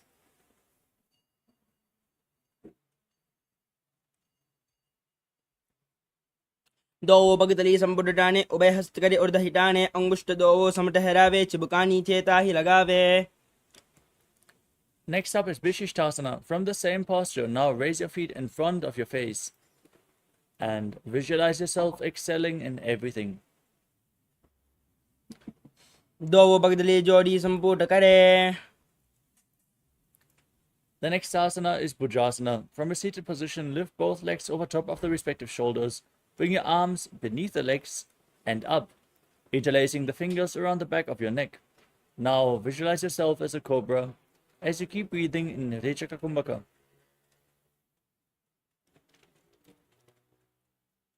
शीर्षासनं तो विज्ञेयं काक्षासनमतः परं ग्रीवासनं च परमं भुजासनं हि होचयेत्. Next up is Kalyanasana. With your legs over top of the respective shoulders, now bring your arms behind, interlock your fingers in Parusha Mudra behind your back as you gaze to your nose and visualize yourself as a beautiful, auspicious goddess. दो हाथ पगाम बिच आने तिनको गोड़ा नीचे टाने बहुरी बागत्या बाहर लियावे पुनः युगति ऐसे ठहरावे. Next up is Sankatasana. Now place the top of the left foot flat on the mat and sit on the left heel. Bring the right foot over top, cross the knees, stack the knees, and place your hands on opposite knees. Now gaze outwards in Vaishnavi Mudra without focusing on any external objects. Only focus on the objects within as you visualize yourself as an elegant swan. वामपादं चितेर्मूलं संयस्य धरणीतले पाददण्डेन याम्येन वेष्टयेद्वामपादकम्. The next asana is Dhenukasana. As you slide the left heel outside of the hip, sit down on the ground, place your hands on the top knee. As you visualize a cow in your inner space, breathe in Ujjayi Pranayama. Make an ocean-like sound with your mouth on your inhalation as you keep your navel engaged, and engage Uddiyana Bandha and Mula Bandha internally, repeatedly chanting the Mahavakya Om Nithyananda Paramashivoham in Dhenukasana. अनुशाकिनगर पंचदं वृषीहिरं डकल्यम्नि. Next up is Machandrasana. Now place the right foot on the left thigh and the left foot on the right knee. Bring the left arm behind your back, twist your body, and reach for opposite thighs. Once you catch a hold of them, twist your body even further. Gaze up towards your third eye, visualize Swamiji in your inner space. वामजंगपरदचरणाने वामहस्तपिष्टीदिश आने बहुरौदचन बाध है जो ईता की नलजो पकड़े सोई. Now maintain your feet in the same position, untwist your spine, hold onto the big toes and lean forward and down, placing your forehead on the ground as you visualize Swamiji in Machandrasana too. प्रथमजी मनोचरण जो ई वामजंगपरि आराके सो ईता की AD करि सोल्यावे बहुरौ युगति यह और करावे. Now rise up, keep your legs interlocked, interlock your fingers in Parusha Mudra and place them on the top knee. Now engage all three bandhas, Mahamudra Bandha, as you visualize Swamiji, your Guru, in your inner space in Guru Asana. ऊर्मूले इतरपादस्य कनिष्ठिकाप्रदेशे गुल्पं संस्थाप्य तदेव जानु इतरपादपार्श्वे संस्थाप्य तिष्ठेतस्थौ सम्मीलयेत् गुरुवासनं भवति. Now repeat Sankatasana on the other side. Place the right foot flat and sit on the right heel as you stack the left knee over top. Place your hands on opposite knees. Visualize yourself as an elegant swan. वामपादं स्थिर्मूलं संयस्य धरणीतले पाददण्डेन याम्येन वेष्टयेत् वामपादकम्. Now repeat Dhenukasana. Slide the right foot outside the hip. Sit on the ground. Place your hands on the top knee. Engage Uddiyana Bandha and Mula Bandha as you visualize a cow in your inner space. अनुशागिनगरपञ्चितं वृषिहिलम्डकल्यम्नि. Now repeat Machandrasana. Place the left foot on the right thigh and the right foot on the left knee.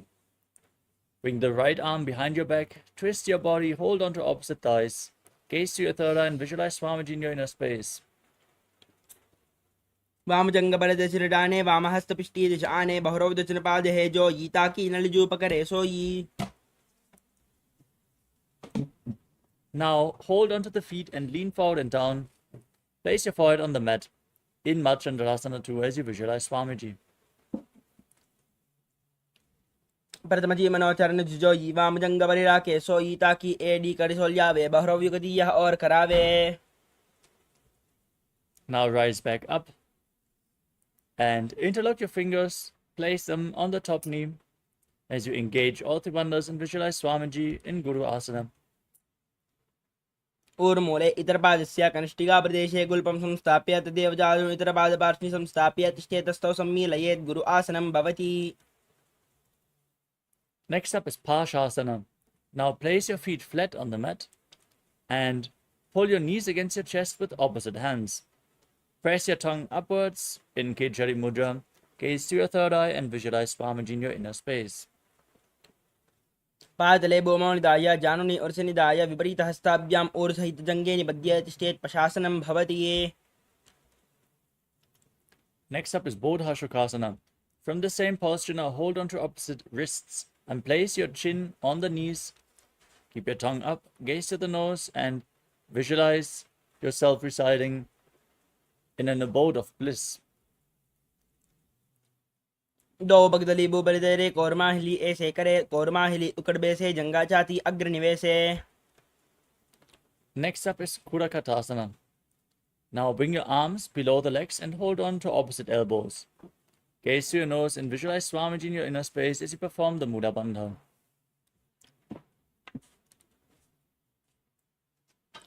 दो हाथ पग बाहर लियावे गोड़ा नीचे ले ठहरावे आम्हा साम्हा ऐसे करे आपस में को हनि पकड़े.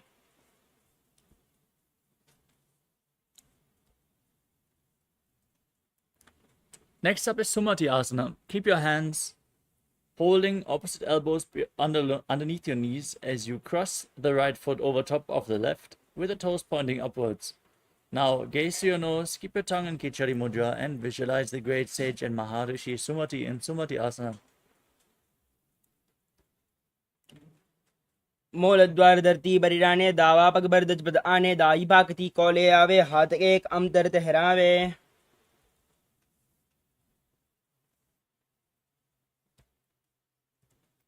The next asana is Dandasana. Now extend your legs forward and raise your arms up above your head. Interlock the fingers with the wrists pointing outwards. Gaze to the tip of your nose as you engage all three bandhas and visualize Swamiji in your inner space in Dandasana. इदानीं गर्भिणीनां योगाभ्यासो यथा लगो सुखप्रसवलाभाय प्रोच्यते प्राक्तने पथि. Next up is Arambhasana. Now lean forward and down. Hold on to the big toes in Prana Mudra. Bring your head towards the knees as you start breathing Nadi Shodhana. Inhaling through one nostril and exhaling through the other alternatingly as you visualize Swamiji in your inner space. दो पग मिलिवा पसारी पगा का अंगूठा पकड़ी लाड़ गोड़ा लगावे. Next up is Pidukasana. Now slightly raise your knees and bring your feet one hand apart. Bring your arms below the legs and hold onto your feet from the outside as you place your head down to the mat. Gaze to your third eye and visualize Swamiji in your inner space. प्रथम बेशे दो उपाव बसारी कचुक उर्द को crore उदारे. The next asana is Jalandhari Pavasana. Now keep the soles of your feet together, feet extended away from the body. Bring your arms below the shins and keep the palms facing up. Rest your head on your feet as you gaze to your nose and visualize Swamiji in your inner space.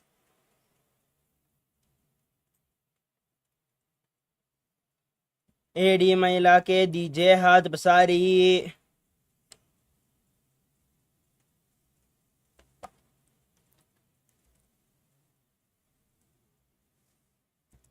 The next asana is Urdhva Paschimottanasana.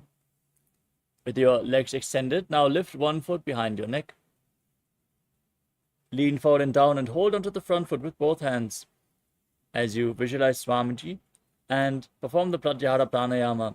Focus on the prana flowing upward through 9 points of your body, soles of the feet, regenerative organs, the navel, the heart, the throat, the uvula, the center of the eyebrows, the top of the forehead, and the crown of your head, the Brahmarandha. पश्चिमतानं संस्थितं कृत्वा एकं पादं ग्रीवायां धृत्वा तिष्ठेत् ऊर्ध्वपश्चिमतानं भवति. Now, with your leg still behind your neck, lean backwards, straighten your spine, hold onto the foot behind your neck as you gaze to your nose and visualize you are infinite, endless, eternal in Anantasana. उत्तानशयनी एकैकं पायी ग्रीवायां विन्यस्य इतरहुस्तेन पावाग्रं गृहीत्वा. Next up is Ankushasana. From Anantasana, now roll onto the side of the elbow, holding onto your foot. Gaze to your nose and feel in complete control in Ankushasana. उत्तानशयिता एकैकं पादं ग्रीवायां कुर्वन् इतरहस्तं कर्णमूले स्थापयेत् तस्यैव हस्तस्य कोर्बरो भूमौ निधाय. Next up is Drushasana.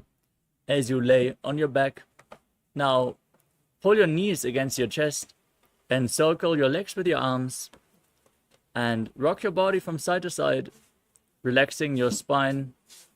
After this intense sequence of asanas, visualize Swamiji in your inner space and still focus on the prana flowing upwards in golden light through the 9 points of your body as revealed by Mahadeva in Pratyahara Pranayama.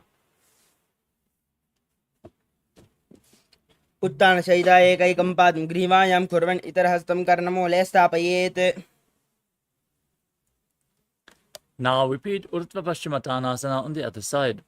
Extend your legs, lift the other leg behind your neck as you lean forward and down as in Paschimottanasana, visualizing Swamiji in your inner space. पश्चिमदानवत् संस्थितं कृत्वा एकं पादं ग्रीवायां धृत्वा तिष्ठेत् ऊर्ध्वपश्चिमदानं भवति.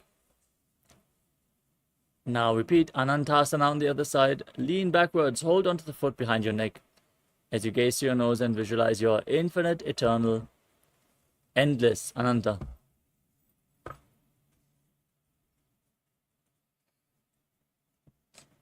उत्तानशयिनी एकैकं पायी ग्रीवायां विन्यस्य. Now roll onto the side. Rest on your elbow, gaze to your nose and feel in complete control in Ankushasana. उत्तानशयिता एकैकं पादं ग्रीवायां कुर्वन् इतरहस्तं कर्णमूले स्थापयेत् तस्यैव हस्तस्य कोर्बरो भूमौ निधाय. Next up is Yoga Nidrasana. Lay on your back and one by one, lift your feet behind your neck. If you can't bring the feet behind your neck, you can pull them against your chest.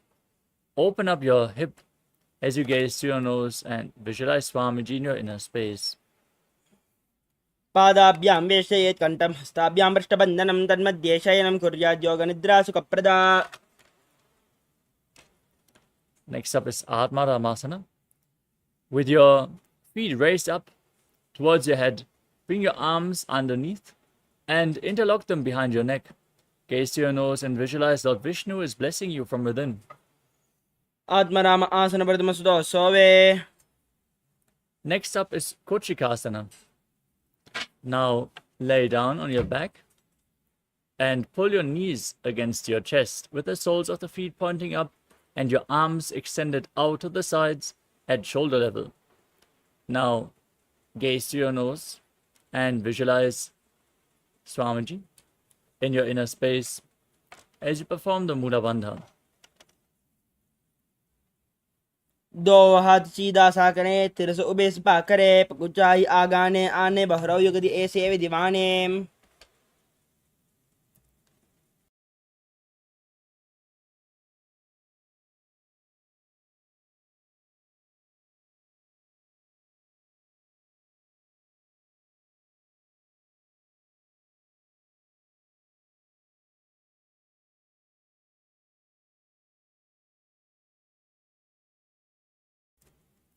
Next up is Jatara Parivritti. This asana consists of 3 steps. First, we are going to enter a neutral position. So, raise your knees to your chest and extend your arms out to the side at shoulder level. Then drop one knee to the side and extend the opposite leg down. This is the first step of the asana. Now bend both knees to the side. Second step. And then extend both knees. Extend the legs to the side, hold onto the feet, and gaze in the opposite direction, visualizing Swamiji performing the Mula Bandha. Now return to the center, and then drop the other knee down, extend your opposite leg, step 1. Bend both knees to the side, step 2. Extend the legs, hold onto the feet, and gaze away from the feet, visualizing Swamiji in your inner space in Jatara Parivritti. परिवृत्ति कुक्षि बाहिद्रदाहि परिकीर्तकं बद्धकोणं सुप्तकोणं ऊर्ध्वकोणमदापि च. The next asana is the Dvipalapitam. As you lay on your back, place your feet flat on the mat and hold onto your ankles. Gaze to your nose and then push your hips up high. As you visualize yourself as sturdy as a bridge, lock your throat in Jalandhara Bandha and perform Mocha Kumbhaka in Dvipalapitam. प्रतिक्रियायुधं नन्द्वापि तत्सर्वबलप्रदं गर्भिणीनां दुर्बलामि इति Gargi जगादनो. The next asana is Paryankasana. With your feet flat, laying on your back, bring your hands over top of the respective shoulders, fingers pointing towards your feet. Then push your entire body up off the mat, raise your hips up high, walk your hands closer to the feet as you visualize yourself as sturdy as stone furniture. Calmly breathe through your nose in Sahadra Kumbhaka. उत्तानशयनं हस्ततलाभ्यां भूमिम् औष्ठभ्यपादतलाभ्यां भूमिं धृत्वा नाभिप्रदेशम् ऊर्ध्वं कुर्यात् पर्यङ्कासनं भवति. Next up is Shvotanasana. Lay down on your back and raise your knees up against your chest. Hold your shoulders with the respective hands and rotate your hips in a circular motion. Visualize yourself as a dog playfully rolling around on its back.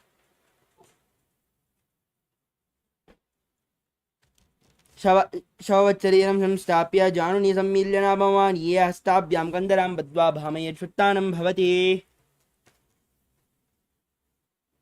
You move on to the Viparita Karani. As you lay on your back, keep your arms flat on the mat and raise your legs up high.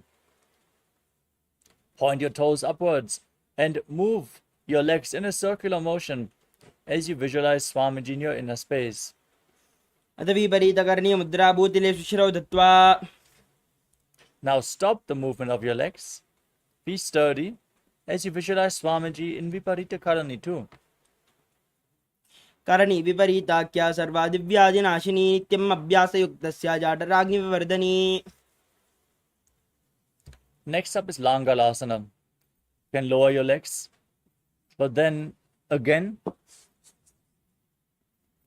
kick your hips up, bring your feet over top of the head, toes down on the ground, interlock your fingers behind in Padasha Mudra and place your arms on the mat. Visualize yourself as a plow as you breathe in Mocha Kumbhaka. गृहवाकण्ठेन भूमिं विस्तम्भ पादाग्रद्वयम् ऊर्ध्वमुन्नयेत् नरकासनं भवति. The next asana is Shaita Paschimottanasana.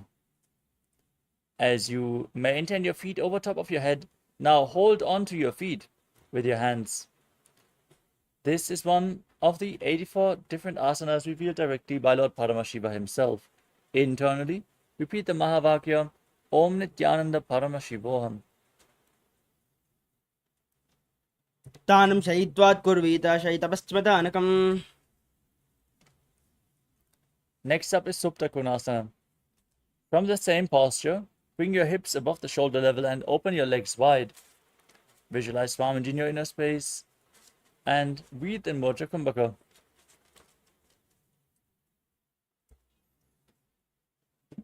परिवृत्ते कोक्षबाहितदाहि परिकीर्तकं बद्धकोणं सुप्तकोणम् ऊर्ध्वकोणमतापि च.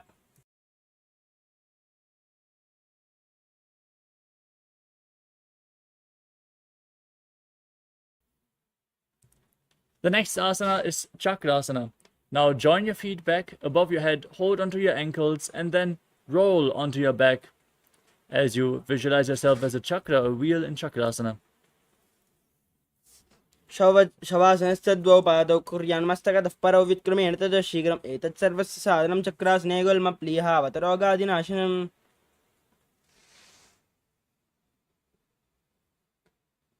The next asana is Supta Prasarita Padangushtasana.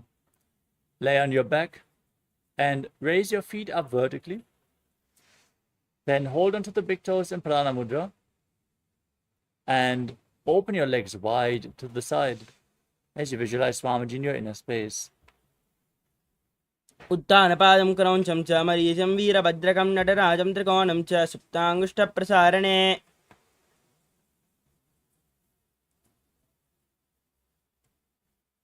Now join your feet back together above your body.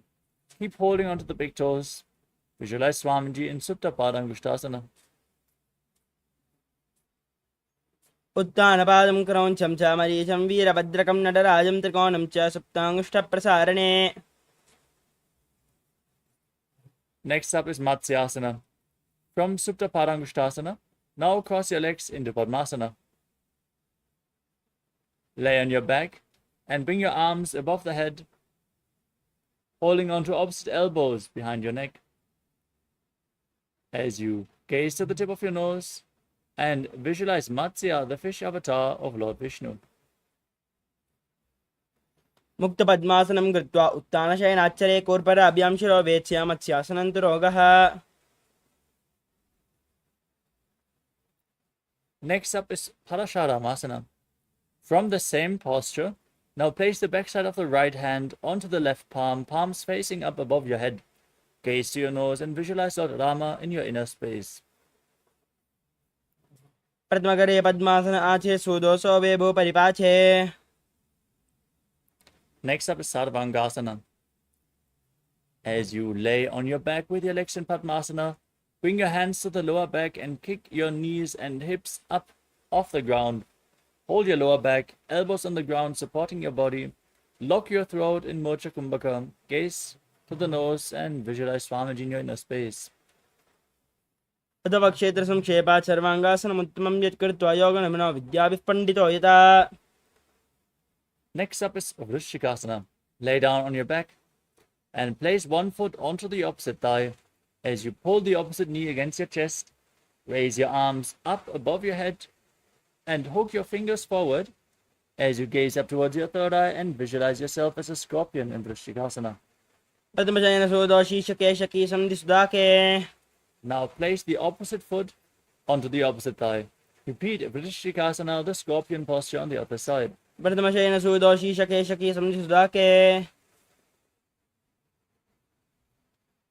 next asana is Vrishaparakshipasana. Lay down on your back and interlock your fingers behind your neck in Parashumudra as you raise your legs up off the mat and alternate pulling one knee in towards your chest back and forth as you visualize Swamiji in your inner space. उत्तानशयनं कृत्वा अल्लं स्कन्दरां बद्ध्वा कोर्परो मिलित्वा नितम्बेन भूमिं स्पृष्ट्वा एकं पादं प्रसार्य एकेन पादेन सव्यदक्षिणं भ्रामयित्वा वशपादक्षेपः भवति. Calmly breathe through your nose as you place your hands next to the hips and then raise one knee up and touch your respective ear again and again as you visualize Swamiji in Maruttanasana.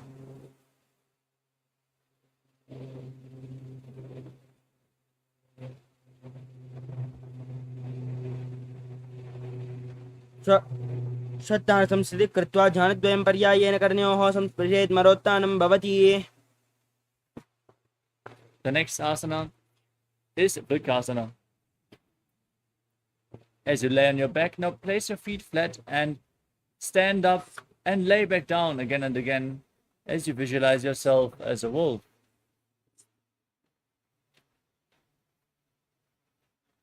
अत उत्थानशयनं कृत्वा पादलाभ्यां भूमिं धृत्वा उत्तिष्ठेत् प्रकाशनं भवति.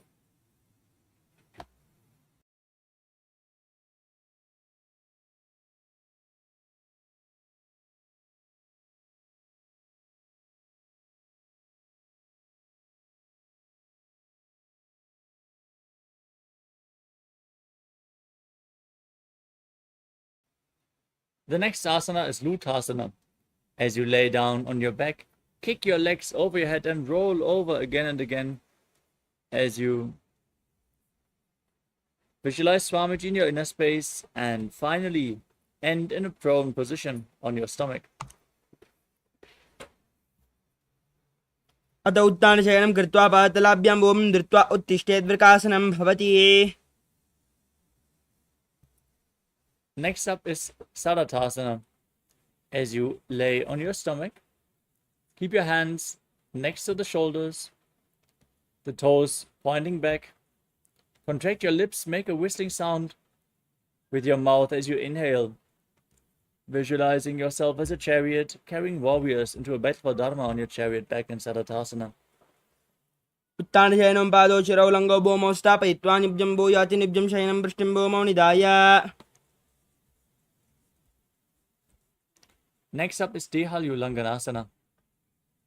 As you push your hands into the mat, raise your body up into a plank position, and then jump your feet in between the hands back and forth again and again as you visualize yourself go beyond body and mind in Dehalulanganasana.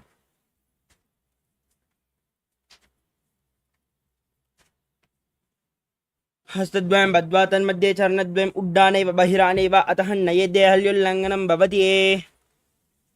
Now rise up and lean forward and down. Place your hands flat on the mat and start walking around on hands and feet as you visualize yourself as a wise 60-year-old elephant in Jatyasana. तजाट्यासनं वक्ष्येन जाटस्मरो भवेत् हस्तान् त्रिभूमौ च गमनम् आगमनं ततः. Next up is Lolitika Karana. Now stand with your heels together, toes pointing outwards and your knees bent. Raise your elbows and rotate your arms around your chest as you lean back and move your head in all directions.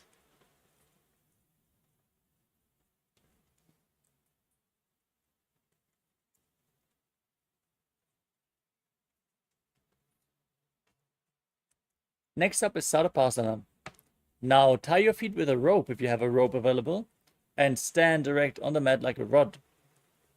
Now place your hands on the thighs, keep your elbows close to your body as you visualize your Kundalini Devi rising and curling upwards around your body in Sarapasana.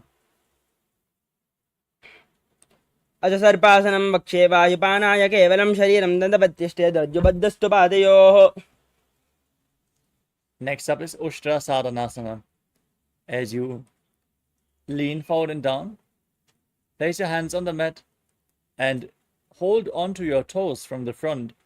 Step your toes on your fingers and rock around on the mat as you visualize yourself as a camel.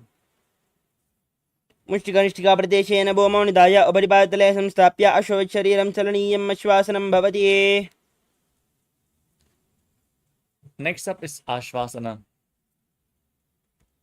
Maintain the same posture. Lean forward and down and hold onto the feet from the sides as you walk around on the mat, visualizing yourself as a horse. मुष्टिकनिष्ठिकाप्रदेशेन भूमौ निधाय उपरिपादतले संस्थाप्य अश्वशरीरं चलनीयम् आश्वासनं भवति. The next asana is Kapota Nitakasana. As you stand on the mat with your feet together, interlock your fingers behind your body and pull your hand down towards your calves, opening up your chest widely, leaning back and visualizing yourself as a soaring bird diving.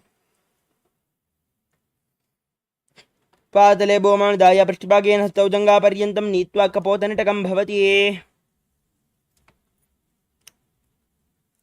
Next up is Tala Pushpaputam Karana.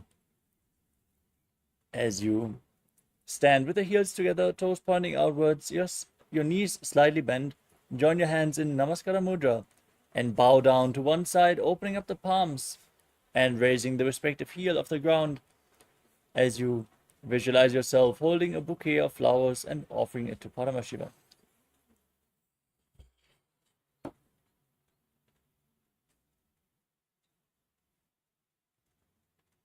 Next up is Khadgasana. Now, stand on the mat, visualize yourself as a rhinoceros and gaze to your nose.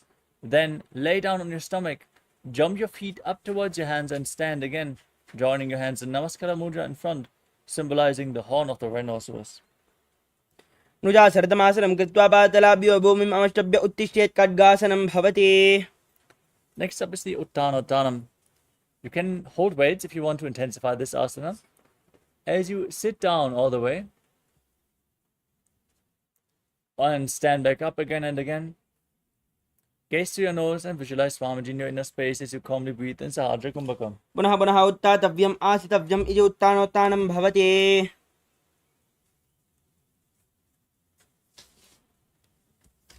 The next asana is Musalasana. Now raise your arms up above your head and jump repeatedly as you visualize yourself as a mace. सरलं स्थित्वा ऊर्ध्वं बाहु नयेत् वारं वारम् उड्डानं कुर्यात् नयेत् मुसलानं भवति. Next up is Uchirshakasana. Now hold on to one foot and pull it against your chest as you sit down and stand back up with the other leg, alternating on both sides. Gaze to your nose and visualize Swamiji in your inner space. हस्तद्वयेन धृत्वा तिष्ठेत्.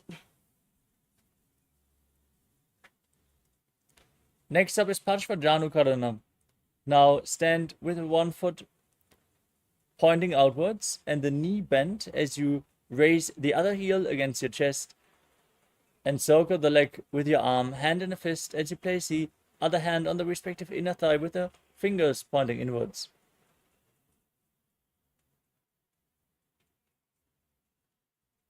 We move on to Tandavasana. Now visualize yourself fiercely dancing as Lord Shiva as you extend your arms forward and one leg as well, sitting down and standing back up. एकं पादं स्थातव्यं ताण्डवासनं भवति. Next up is Brahmanasana. Now place the sole of the left foot onto the inner right thigh as you keep your hands relaxed by the knees. Visualize Lord Brahma blessing you from within in Brahmanasana.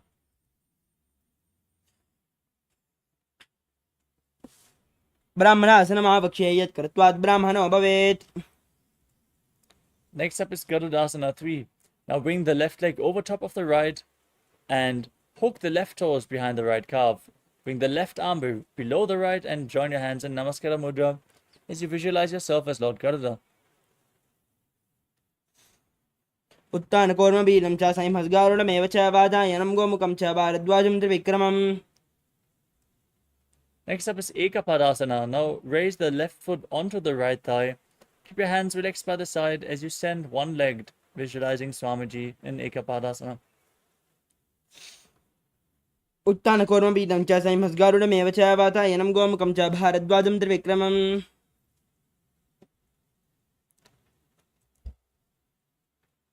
Next up is Dhruvasana, the Posa posture. Now hold on to the left big toe as you extend the leg out to the side. Rotate quickly on the standing leg as you visualize yourself as the North Poster in Dhruvasana. दक्षाग्रं वामपादस्य जङ्घोपरिनिधाय च. Now raise the left leg behind your neck if you can. Otherwise, you can pull it against your chest or cross it over your knee. Then stand tall on the mat. You can hold on to a solid object for balance if you need. As you then sit down and stand back up, visualizing Lord Vishnu blessing you from within into the Vikramasana.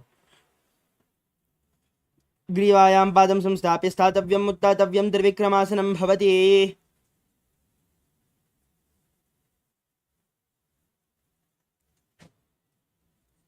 Next up is Parshvajanukarana on the other side. Now pull the other knee against your chest and circle it with your arm, hand in a fist.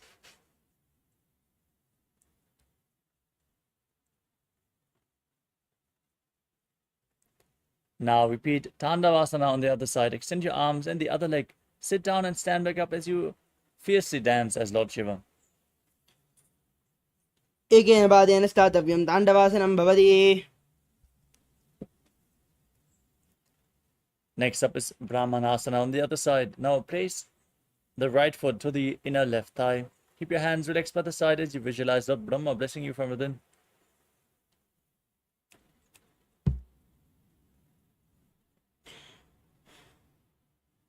ब्राह्मणासनमावक्ष्येत् कृत्वात् ब्राह्मणो भवेत्. Next up is Garudasana 3. Now bring the right leg over top of the left knee. Hook the toes behind as you bring the right arm below the left. Join your hands in Namaskara Mudra and visualize yourself as Lord Garuda.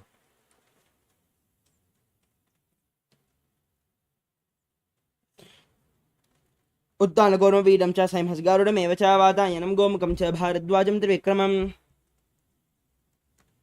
Next up is Ekapadasana on the other side. Now place the right foot on the left thigh and keep your hands relaxed by the side as you visualize Swamiji in your inner space. दक्षाग्रं वामपादस्य जङ्गोपनिधाय च. Now hold on to the right big toe in Prana Mudra. Extend the leg out to the side and visualize yourself as the North Pole star as you quickly rotate on the standing leg in Dhruvasana. एकेन हस्तेन दण्डरूपस्य एकस्य पादस्याग्रं धृत्वा. Now bring the right leg behind your neck. Stand tall on the mat. Sit down and stand back up. Perform the 3 steps of Lord Vishnu in Trivikramasana as you visualize Lord Vishnu blessing you from within. एकेन पादेन स्थातव्यं तातव्यं ताण्डवासनं भवति. Next up is Samanaka Karana. Now stand erect on the mat. Keep your heels together, toes pointing outwards. The hands slightly extended away from your body, fingers pointing one by one in this neutral posture. After this intense sequence of asanas, let's get ready for the final 100 asanas of this sequence. Starting off with Gorak Anjali Asana. Now squat down and bring your arms in between the legs from the outside, interlocking the fingers in Padusha Mudra. And as you squat down all the way, bring the finger lock towards your navel and visualize the great sage Goraknath, founder of the Natha Yoga Hindu Sampradaya. As you breathe in Jivachala Kumbhaka, inhale all the way, hold your breath and move the retained prana freely within your system.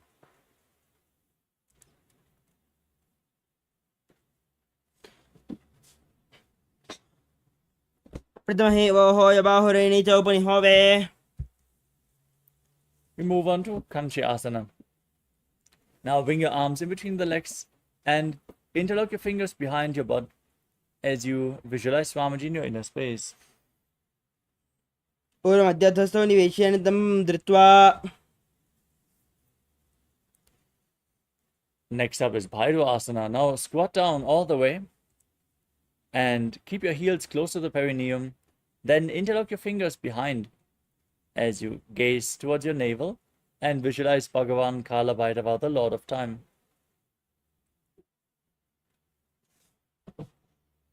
दो बगा गीता लिखी माहिली कौर मिलावे. The next asana is Varahasana. As you squat with your feet flat, bring your hands above and behind your head. Join your hands in Anjali Mudra. Bring your elbows close to your head as you gaze to your nose and visualize yourself as Varaha, the boar avatar of Lord Vishnu.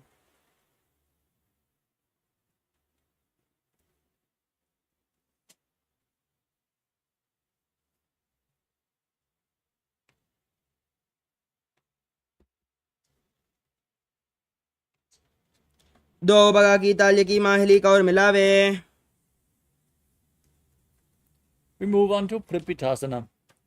Now hold on to the big toes in Prana Mudra and raise your hips to the same level as your knees. as you visualize Swamiji in your inner space. तदुत्थान आसनानि पार्श्वद्वये सम्मिल्य स्थित्वा धम्मं जान प्रदेश आनीये. Next up is Bakasana. Now place your hands flat on the mat and bring your knees onto your arms towards your armpits. Lean forward, find balance, lift your feet off the mat as you visualize yourself as a crow in Bakasana.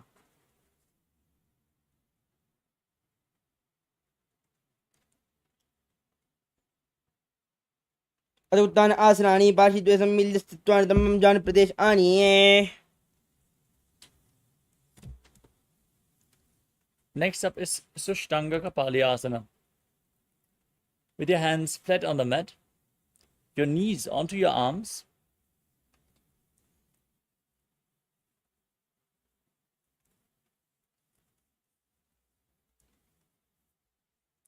now lean forward and raise your hips up into a headstand posture. Then cross your legs into Padmasana.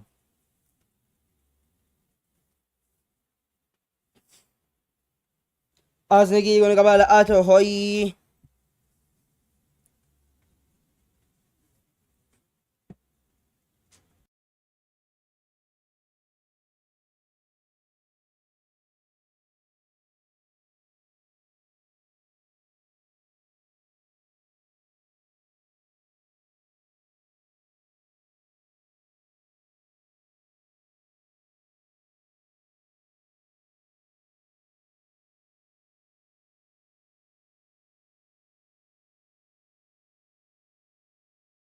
The next asana is Guptasana. Now sit in a kneeling posture.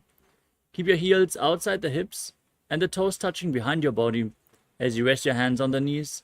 Gaze to your nose and visualize you're sitting in the secret seat with Paramashiva and Guru.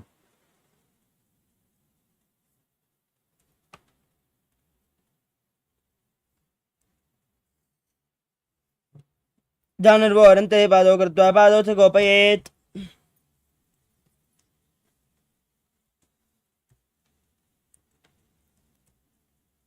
The next asana is Vrikshasana too.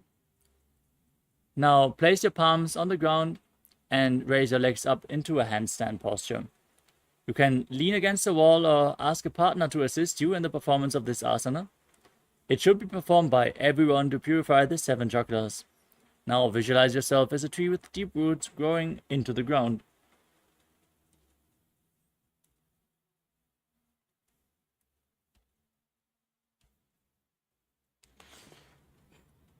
सप्तप्रक्षालनाय vrikshasana विशेषकान्.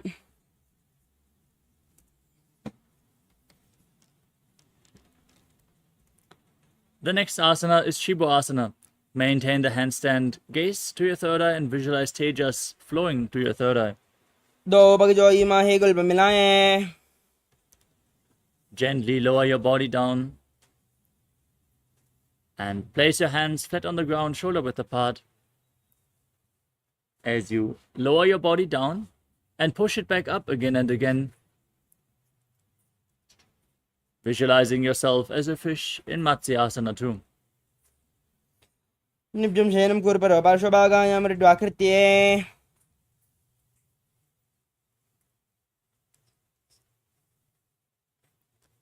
The next asana is Sarpasana too.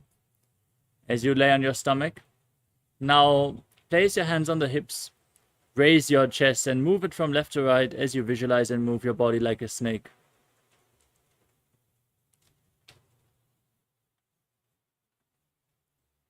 निब्जं शयनं कृत्वा हस्तौनितं संस्थाप्य. Now place your elbows on the ground in front of you. Bring your hands in Padma Mudra, the Lotus Mudra. Rest your chin on your hands and keep the toes pointing back as you feel self-supported and completely independent in Niralambanasana. कराभ्यां पङ्कजं कृत्वा तिष्ठेत् कुर्परया सुधीमुखमन्नमनुच्चाय्य निरालम्बनमासनम्.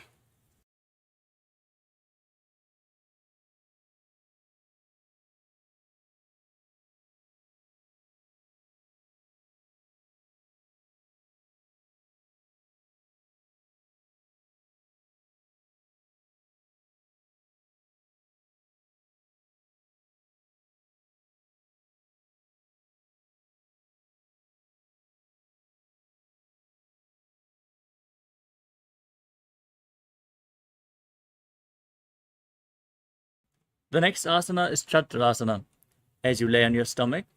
Now place your hands flat on the mat and bend your knees. Raise your feet up towards your upper back as you raise your chest by straightening your arms. Tilt your head back and visualize yourself as an umbrella protecting your guru from the sun rays. अर्ध्यासनमस्थित्वा हस्तलाभ्यां भूमिम् अवष्टभ्यमुन्नया चत्रासनं भवति. Next up is Vajrasana. Now sit with your feet flat on top of your heels. Lean forward and down as you extend your arms. Place your palms on the mat and your forehead on the ground as well. Gaze to your nose and visualize yourself as Vajra, the weapon of Indra, symbolizing your indestructibility. इदानीं गर्भिणीनां योगाभ्यासो यथा लघु सुखप्रसवलाभाय प्रोच्यते प्राक्तने पतिये. Next up is Meshasana. With your hands flat on the mat, raise your hips up into Gajasana and alternate striking the ground with your hands as you visualize yourself as powerful as a ram. गजासनं संस्थितौ एकैकं बाहुं भूमौ ताडयेत् मेषासनं भवति. Next up is Ajasana. From Gajasana, now raise your hips up and slowly lower your forehead down towards the ground as you visualize yourself as unborn, existing for all eternity. गजासनं संस्थितौ पादद्वयं मम तराळे कृत्य मस्तकेन भूमिं स्पृष्टा अजासनं भवति. We move on to Dhanantarasana. Now sit in a kneeling posture. Hold onto the big toes and pull them close towards your perineum. Then place your hands on your thighs or your knees. Gaze to your nose. Visualize Swamiji in your inner space. Breathe in Ujjayi Pranayama. Make an ocean-like sound with your mouth. Next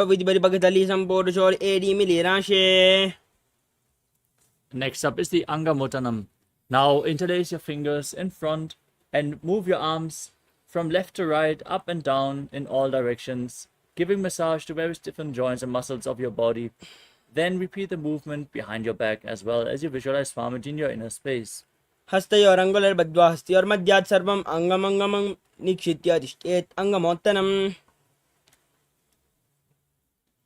Next up is Garudasana form. As you sit in Vajrasana on your heels, turn your feet sideways so the toes are pointing outwards. Place your hands on the knees as you visualize yourself as Lord Garuda flying Lord Vishnu and Lakshmi on his back. जङ्गोरभ्यां दरां पीड्य स्थिरकयोद्विजानुनो जानुपरिकरद्वन्द्वा गरुडासनमुच्यते. Next up is Ananda Mandirasana. As you sit with your feet flat, the knees open wide, bring the front of your buttocks on the ground and hold on to your ankles. Gaze to your third eye and visualize yourself residing in the blissful space of a temple. अथ वक्षे वीरनाथ आनन्दमन्दिरासनं यत्कृत्वा अमनोधीरो भवत्येवेह साधकः अस्तयुग्मं पाददेशे पादयुग्मं प्रदापयेत्. Next up is Mandukasana 2. Now cross your feet behind and sit on your ankles. As you place your hands underneath the knees, press your tongue up against the palate of your mouth in Manduki Mudra and visualize yourself as a frog as you perform Uddiyana Bandha and Mula Bandha and Mandukasana 2. पृष्ठं सम्पीड्य गुल्पाभ्यां जान्वङ्गे सवलयाकृतिः हस्तौ पादतले क्षिप्तौ मण्डुकं पाददोषहृदे. Next up is Narasimhasana. As you tuck your toes and raise your heels, sit on the raised heels. Place the knees on the ground and place your palms on the mat in front of you with the thumbs touching. Gaze to the tip of your nose in Shambhavi Mudra. Stick your tongue out and exhale forcefully as you visualize Narasimha, the lion man avatar of Lord Vishnu in Narasimhasana. दो बनापान होय वेसे एडिमेल रघुनानि वेसे सुमशरीर नीकाट हेरावे NASA अग्दृष्टिकौल्यावे. Now rise up. Sit on raised heels with your knees wide apart. Cover your mouth with your hands and bring the thumbs underneath the teeth and close your mouth as you inhale through the right nostril and exhale through your mouth in Vishtaka Pranayama. Gaze to your nose. Visualize yourself as Devi, victorious over all your fears in Vishtakasana. दो बगांगी AD जोई गाड़ाफनम वामन पनि होई. The next asana is Makarasana. Now place the feet flat on the mat and sit on your heels. Keep the knees open wide, the toes pointing backwards. As you raise your elbows and bend them to bring your fingers towards your armpits, imitating as if you are a monkey stretching itself. Gaze to your third eye and visualize yourself as a playful monkey. दो पगदले संबुर आने तिनके पृष्ठि भूमि पर टाने मूल द्वार एड्याम पर लियावे मूढ़ा हाथ ऊंचा ठहरावे. Next up is Vajrasangarasana. Now tuck the toes and bring the soles of the feet together as you open your knees wide and sit on raised heels. Now hold on to opposite elbows behind your back as you gaze to your nose and embody diamond-like strength for you and your Sangha, your spiritual community. प्रथम बना पाने हो या base दो very गुड़ा निवेशे गोड़ा उबारा के थीरा आड़े वाई बसारे धीरा. Next up is Kanjanasana. As you cross the feet and sit on your heels, place your palms on the ground at the side of your body. Now gaze to your nose and visualize perfect health beyond any and all physical or mental ailments as you engage Uddiyana Bandha and Mula Bandha. अञ्जनासनमावक्षेयत् कृत्वा सुस्थिरो भवेत् पृष्ठे पादद्वयं बद्ध्वा स्तवभौमं प्रधारयेत् भूमौ हस्तद्वयं नात्वा पातयित्वा निलम्पयेत् पृष्ठे पादद्वयं बद्ध्वा कञ्जनाने जयी भवेत्. Maintain your feet in the same position. Place your hands on the knees, gaze to your nose, and make your upper body stiff like the shell of a turtle as you visualize yourself as a turtle with a stable body and mind to live for centuries in Kurmasana. गुल्बौद्ध विष्णुस्यादौ उत्क्रमेण समाहितौ ऊर्जुकायशिरोग्रीवं कूर्मासनमिति ऋतम्. Next up is Yogasana.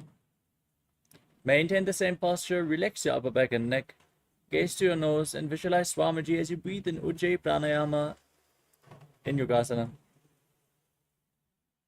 गोडां नियम्य गुल्पाभ्यं वित्क्रमेण समाहितः योगासनं भवेदेति इति योगविदो विदुः.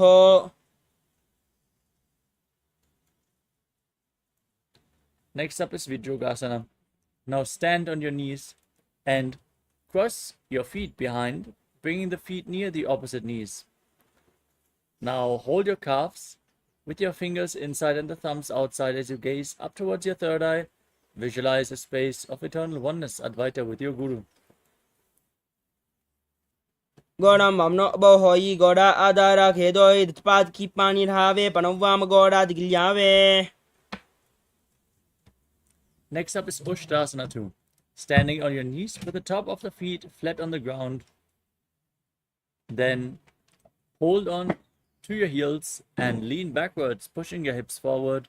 Tilt your head back and visualize yourself as a camel. मेरुदण्डग्रन्थिदाढ्य संविपादे शुष्मान् कपोतोष्ट्रासनाभ्यासं कुर्यान्मितहितासनः. Next up is Jatyasana 2. With your feet flat, hold onto the soles of the feet and lean backwards, placing your elbows and the back of your head on the mat. Now, gaze to your nose and visualize yourself as a lotus blooming.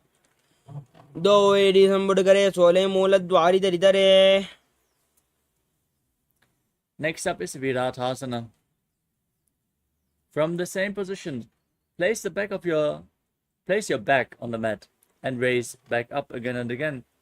You can use the support of your feet, of your hands if needed, as you gaze to your nose and visualize the healing and liberation of all causal, subtle forms of your body. जंगाप्ति भूमौ निधाय जंगोरुभं ऊरुनि संस्थाप्य पृष्ठिवं संवारं बालं स्पृशेत् विराटासनं भवति. The next asana is Kapotasana. From the same posture, now lean backwards and raise your hands over top of the respective shoulders, bringing the forearms on the mat behind you. As you then bring your head in between the feet if you can. Lean back as far as possible as you visualize yourself as a beautiful dove. मेरुदण्डग्रन्थिदाढ्य संविपादे शुष्मान् कपोतोष्ट्रासनाभ्यासं कुर्यान्मितहितासनः. Next up is Varasana. Now raise back up and stand on your knees with the toes tucked and hold on to opposite elbows with your hands as you gaze to your nose. This is the boon fulfilling posture. Receive your boon from Paramashiva. As you visualize Paramashiva, internally chant Om Nithyananda Paramashivoham. जानने भूमौ संस्थाप्य हस्ताभ्यां बाहु परस्परं धृत्वा सरलं तिष्ठेत् वरासनं भवति ये. Next up is Varahasana 2. With your toes tucked, place your perineum on the raised heels and place your forearms on the ground in front of you. Rest your face on your hands as you visualize yourself as Varaha, the boar avatar of Lord Vishnu. सूर्यं चन्द्रं वेदनानि कथयन्ते कूर्परो भूमौ स्थापयित्वा.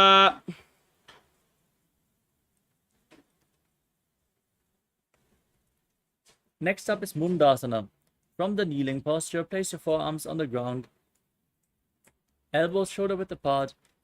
As you interlock your fingers, place your head on the mat and support it with your hands. As you gaze to your nose and raise your legs up into a handstand posture. Visualize yourself as a lob tree as you breathe in Sahadra Kumbhaka. अधोमुण्डासनं भक्षे सर्वेषां प्राणिनां सुखम् ऊर्ध्वमार्गे पदे दत्त्वा धारयन् मारुतं सिद्धिः. Next up is Andhasana. From a kneeling posture, with your feet flat, lean forward and bring your head in between the knees. Hold your head with both hands, elbows outside the knees. As you gaze to your nose and inhale through the nose, exhale through your mouth in this asana, visualizing Swamiji in your inner space. पद्मभगतली समट हरावे कोरमा हिले उभय मिलावे पनापानी हुकड़ करबे से दो very गूढ़ा निवेशे. Next up is Viparita Shalabhasana. Now lay down on your stomach. Hold weights if you want to intensify this asana as you bring your arms up above your head and then raise your legs and chest and arms off the mat, visualizing yourself as a locust.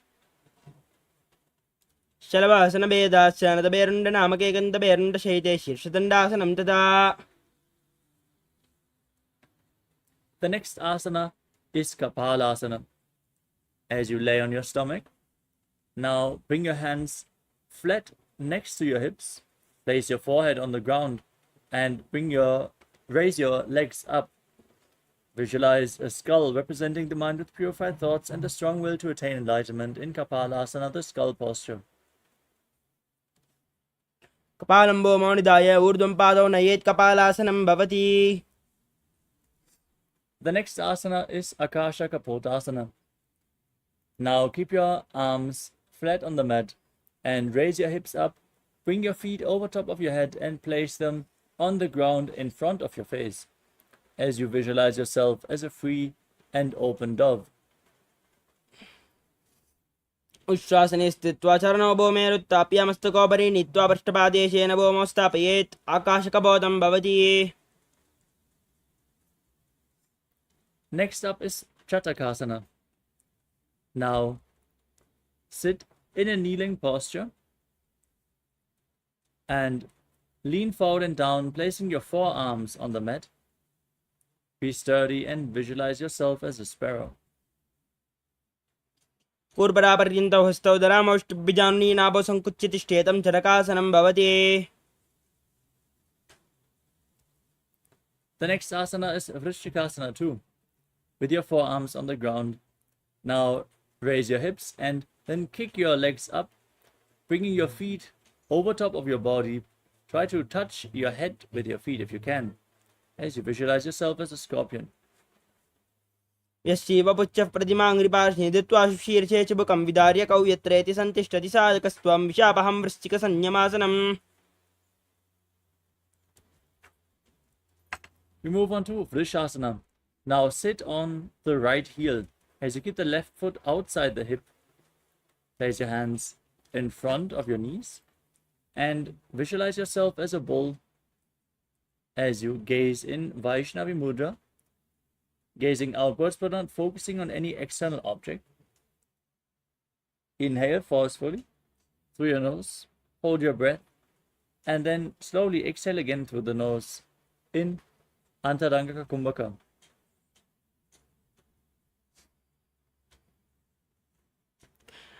याम्यगुल्बे पादमूले वामभागे पदेतरं विपरीतं स्पृशेत् भूमिं प्रशासनमिदं भवेत्. Next up is Lolasana. With your hands flat on the mat, now raise your entire body off the ground, cross the toes of the left foot over the right, and balance on your arms as you visualize Swamiji in your inner space. लोलासनं सदा कुर्यात् वायुलोलापघातनात्. Now straight, place your perineum on the left heel with the right foot outside the hip, toes pointing to the side as you visualize yourself as a bull in Vrishasana, the bull posture on the other side. याम्यगुल्बे पादमूले वामभागे पदेतरं विपरीतं स्पृशेत् भूमिं प्रशासनमिदं भवेत्. Next up is Bala Gunasana. Now tuck the toes of the left foot and sit on the raised left heel as you place the right foot flat on the mat in front with a knee raised against your chest. Place your hands on the knees and visualize Bala Gunahai, one of the 84 siddhas in your inner space. आसनगाओगण जलविकार जाइए. Now raise up. Then squat down and bring your arms in between the legs. Hold onto your ankles from the outside as you visualize yourself as the entire planet in Grahasana. पादले भूमौ संस्थाप्य हस्ताभ्यां जानुनी कोर्परौ स्थापयित्वा गुल्पप्रदेशो धृत्वा तिष्ठेत् ग्रहासनं भवति. Now tuck the toes of the right foot, sit on the raised right heel, bring the left foot flat with a knee raised against the chest as you repeat Bala Gunasana on the other side. आसनगाओगण जलविकार जायि. Next up is Utkatasana. Now tuck the toes of both the feet and sit on the raised heels. Keep your knees lifted off the ground. Place your hands on the knees, holding onto weights if you want to intensify this asana. As you visualize Swamiji in your inner space, keep breathing in Antaranga Kumbhaka. आसनगाओगण जलविकार जायि. Next up is Vajrasangarasana 2. As you sit with the soles of the feet together on raised heels, keep your knees wide apart and hold onto opposite elbows behind your back. Visualize Swamiji in your inner space and perform the Mula Bandha. प्रथम बनापानि होय जैसे दो where गोड़ा निवेशे गोड़ा उबारा खेथिया आड़े Y पसारे दीरा. Next up is Anilasana. Now place your palms on the ground and step your heels onto your hands. As you squat down all the way, keep your arms straight, gaze to your nose and visualize you are able to live off of air alone. दो हाथ भूमि पर जाने कहुनी जाड़ियां भी लगाने. Next up is Padukasana. Now stand up and place your hands on the ground in front of you with the fingers pointing towards your body. Step your feet onto your fingers and wrap your hands around the feet like shoes. Then walk around on the mat, visualizing yourself wearing padukas and walking across India. दो हाथ भूमि पर जाने कहुनी जाड़ियां भी लगाने. Next up is Kukkutoddanasana. As you place your hands flat on the mat, kick your legs up and let them fall back down again and again, visualizing yourself as a rooster. हस्ततलयोः पादतले कृत्वा तिष्ठेत् गच्छेत् पादुकासनं भवति. The next asana is Viparita Nrityasana. As you keep your hands flat on the ground, raise your legs up and move around on two hands, dancing. Feel yourself become free of all inhibitions.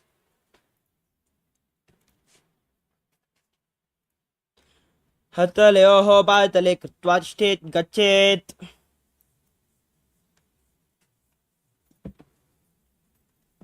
Next up is Kunjarasana. As you stand on the mat, bring your feet apart and place one palm flat on the mat as you raise the other hand towards your head. visualize Swamiji in your inner space. Breathe calmly through your nose in Sahajra Kumbhaka. अथ वक्षे Mahadev कुञ्जरासनमुत्तमं करेण ऐकेन पादाभ्यां भूमौतिष्ठेत् शिरःकरः Now place the other hand on the mat. Repeat Kunjarasana on the other side. अथ वक्षे Mahadev कुञ्जरासनमुत्तमं करेण ऐकेन पादाभ्यां भूमौतिष्ठेत् शिरःकरः Next up is Kadambasana. Now squat down all the way and hold onto your ankles. As you raise your feet off the mat, visualize yourself as a Kadamba tree, a pious tree that promotes a long life. पार्ष्णिभ्यां भूमिम् अष्टभ्यहस्तद्वयेन गुल्पा धृत्वा तिष्ठेत् कादम्ब भवति Next up is Pavana Muktasana. Now sit with your feet flat in front of you and pull opposite knees against your chest with your hands as you visualize any excess vata being released from or balanced within your system. द्वयोस्तु पादयोः पाणिं लात्वा स्वस्वनितम्बके जानुनी वक्षसि साधुर्बभ्रतीकरबन्धनैः The next asana is Chakorasana.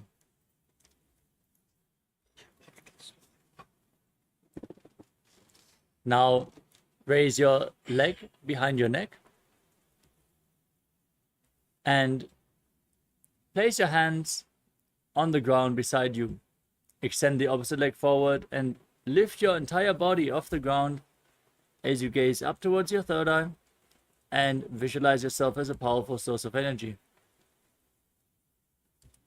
पूर्वदानं च दुष्पादं पीडं वज्रासनं तथा चकोरक्रौञ्च शलभभुजङ्गम् अपि वृश्चिकम्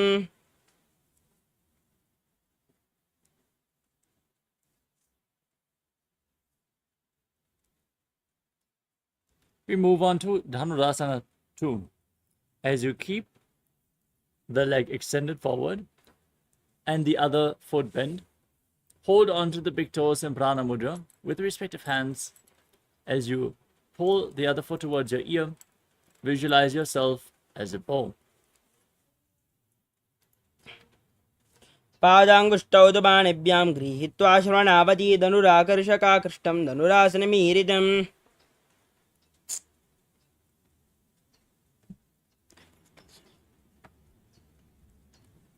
The next asana is Ashtavakrasana. Now bring the left foot over top of the left shoulder and hook the right foot over top of the left foot. Now extend the legs out to the side and lean forward. As you balance on your arms, visualize yourself as a flying crane. वासिष्ठमतकौण्डिन्यम् ऊर्ध्वककुटमेव च अष्टावक्रमतोत्थानं मयूरं सेतुबन्धनम्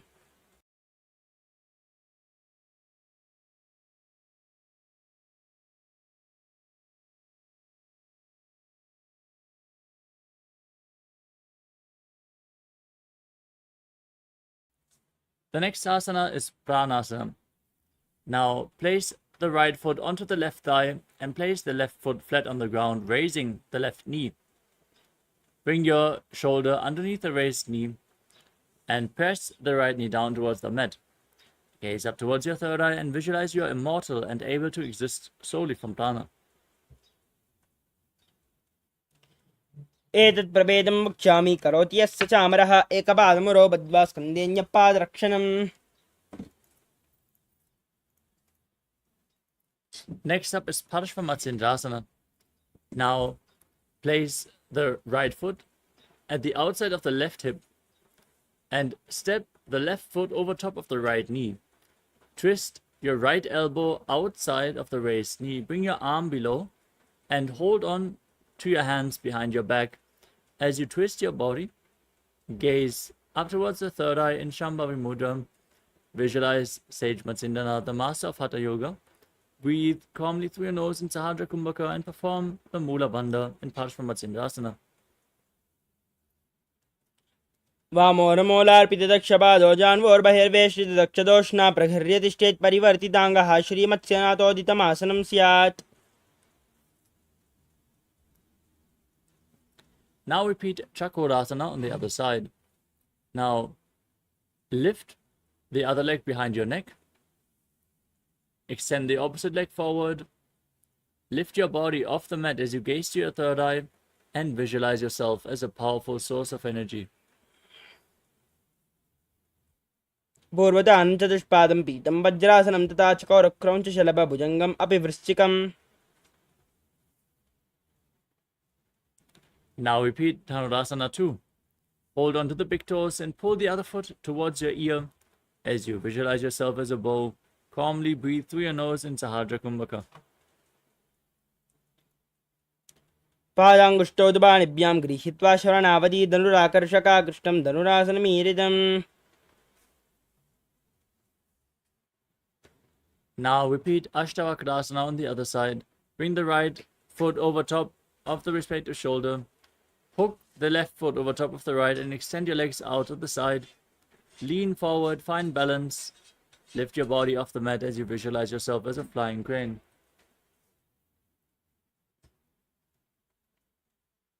वासिष्ठमतकौण्डिन्यं मूर्धकुक्कुटमेव च.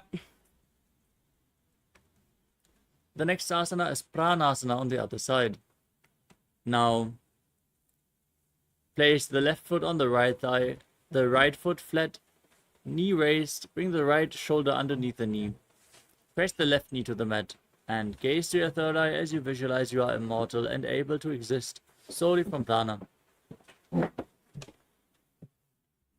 एतत् प्रभेदं वक्ष्यामि करोति यस्य चामरः एकपादमुरो बद्ध्वा स्कन्धेऽन्यपादरक्षणम्. Next up is Parshvamatsyandasana on the other side. Now, place the left heel at the right hip and step the right foot over top of the left knee. Twist your body around the raised knee and bring the arm below the raised knee. Interlock your fingers behind your back as you gaze up towards your third eye and visualize Sage Matsyandana, the master of Hatha Yoga. वामोर्मूलार्पितदक्षपादो जान्वोर्बहिर्वेष्टितदक्षदोष्णा प्रहगर्ह्यतिष्ठेत् श्रियमत्स्यनाथोदितमासनं स्यात्.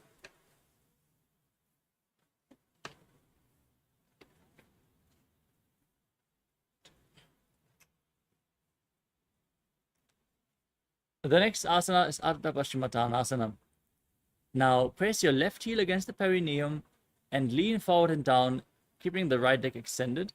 As you hold onto the front foot, bring your head towards the knee, visualize Swamiji in your inner space and perform the Jivachala Kumbhaka. Retain your prana and move it freely within your system by the force of your will, as revealed by Lord Shiva. एकं पादं प्रसारे एकं पादस्य पार्श्विनाश्विनी. Next up is Kramchasana. Now bring the left foot outside the hip and hold on to the right foot. Extend it up in front of your face as you hold on to the front foot. Visualize yourself as a crane in Kramchasana. वासिष्ठमतकौण्डिन्यं मूर्धकुक्कुटमेव च अष्टावक्रमतोत्थानं मयूरं सेतुबन्धनम्. Now repeat Ardha Paschimottanasana on the other side. Press the other heel against the perineum. Lean forward and down. Perform Jivachala Kumbhaka as you visualize Swamiji in your inner space. एकं पादं प्रसारे एकं पादस्य पार्श्विनाश्विनी. Now repeat Kramchasana on the other side. Bring the right foot outside the hip, the top of the right foot on the mat. Hold on to the left and extend it up in front of your face. Keep your knees straight. Visualize yourself as a crane. वासिष्ठमतकौण्डिन्यं मूर्धकुक्कुटमेव च अष्टावक्रमतोत्थानं मयूरं सेतुबन्धनम्. The next asana is Svastikasana. Now, sit in a cross-legged posture with your feet in between the thighs and calves. Gaze to your nose and embody peace, well-being, good fortune, and prosperity as you visualize a swastika in your inner space. जानुर्वोरन्तरे सम्यक् कृत्वा पातले उभयर्जुकाय समासीनं स्वस्तिकं तत्प्रचक्षते.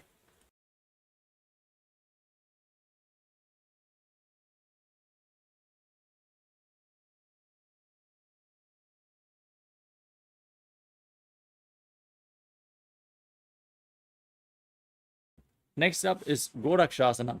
From the same posture, now cover your heels with your respective hands.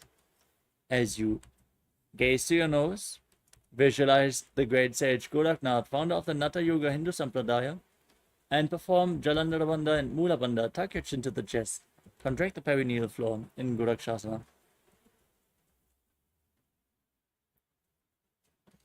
जानर्वोरन्तरे पादौ उत्तानो व्यक्तसंस्थौ गुल्पौ च आच्छाद्यहस्ताभ्याम् उत्तानाभ्यां प्रयत्नतः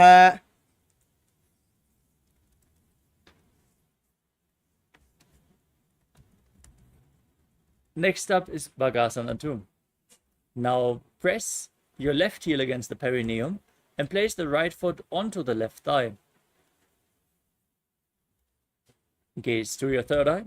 Visualize Swamiji meditate on Arihanta, the Lord, the Enlightened One. As you get ready to enter Shanmukhi Mudra, inhale all the way. And then close your lips with little and ring fingers, the nostrils with the middle fingers, the eyes with the index fingers, and your ears with your thumbs. वामपार्श्वगुणं संस्थाप्य दक्षाग्रं वामजगने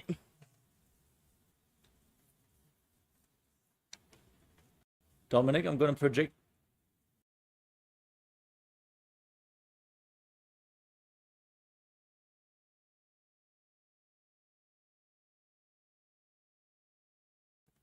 The next asana is Yogasana 2. Now place your feet onto the knees and keep your hands next to your body on the mat with the palms facing up. Gaze to your nose as you visualize Swamiji in your inner space. Roll up your tongue and stick it out. Inhale through the rolled up tongue in Kakachancha Kumbhaka. As you perform the Mula Bandha, visualize Swamiji in your inner space. उत्तानौ चरणौ कृत्वा संस्थाप्य उपरिजानुनौ आसनोपरि संस्थाप्य चोत्तानं करयुग्मकम्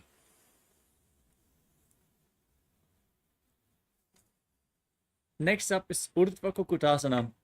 Now rotate your hands at the side. Press your palms into the mat and lift your body up as you sit in Padmasana, visualizing yourself as a rooster. वासिष्ठमदकौण्डिन्यं मूर्धकुक्कुडमेव च अष्टावक्रमतोत्तानं मयोरं सेतुबन्धनम्. Now bring your hands in between the legs and place your palms flat on the mat. As you remain seated on the ground, don't lift your body up. Gaze to your nose and visualize Swamiji in your inner space in Siddha Haratali Asana. प्रथम पद्मासन गोकरे हस्तदो वो गोडासन दिदेरे उभय हते लेबो देरी राके पोचा गोडासन दिदाखे. Next up is Hamsasana. Now push your hands into the mat, lift your body up, and gaze to your nose as you visualize yourself as an elegant swan.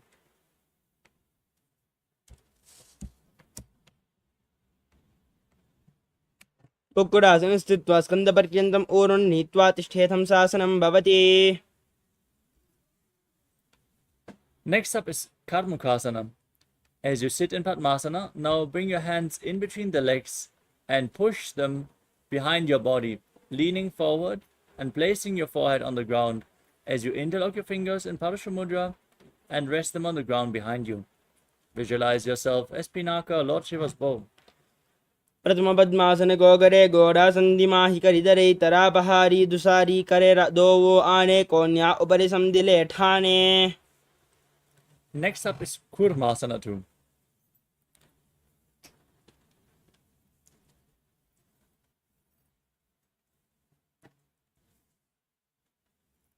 As you sit in Padmasana, now bring your hands in between the legs, bend your elbows to hold onto the respective shoulders, and visualize yourself as a turtle with a stable body and mind to live for centuries.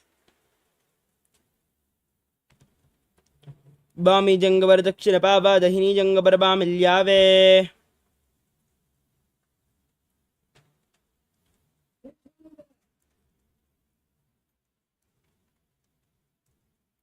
From the same posture, now tuck your chin to the chest, gaze to your nose, and rejoice knowing you're sitting in Shiva's secret knot posture, Granthi Bedasana.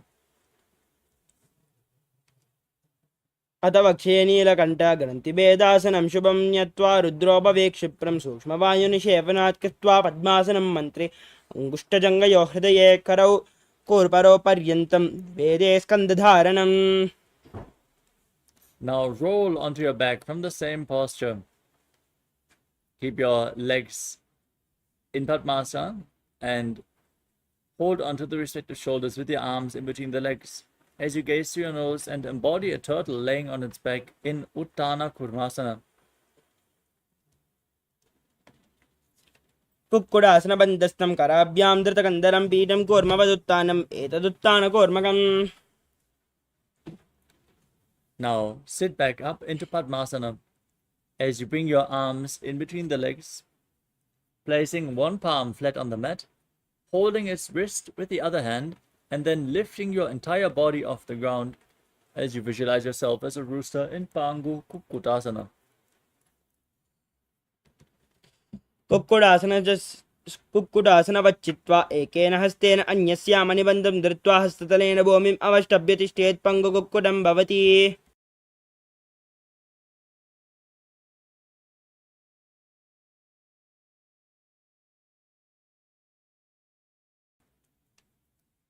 Now repeat Pangu Kukkutasana on the other side.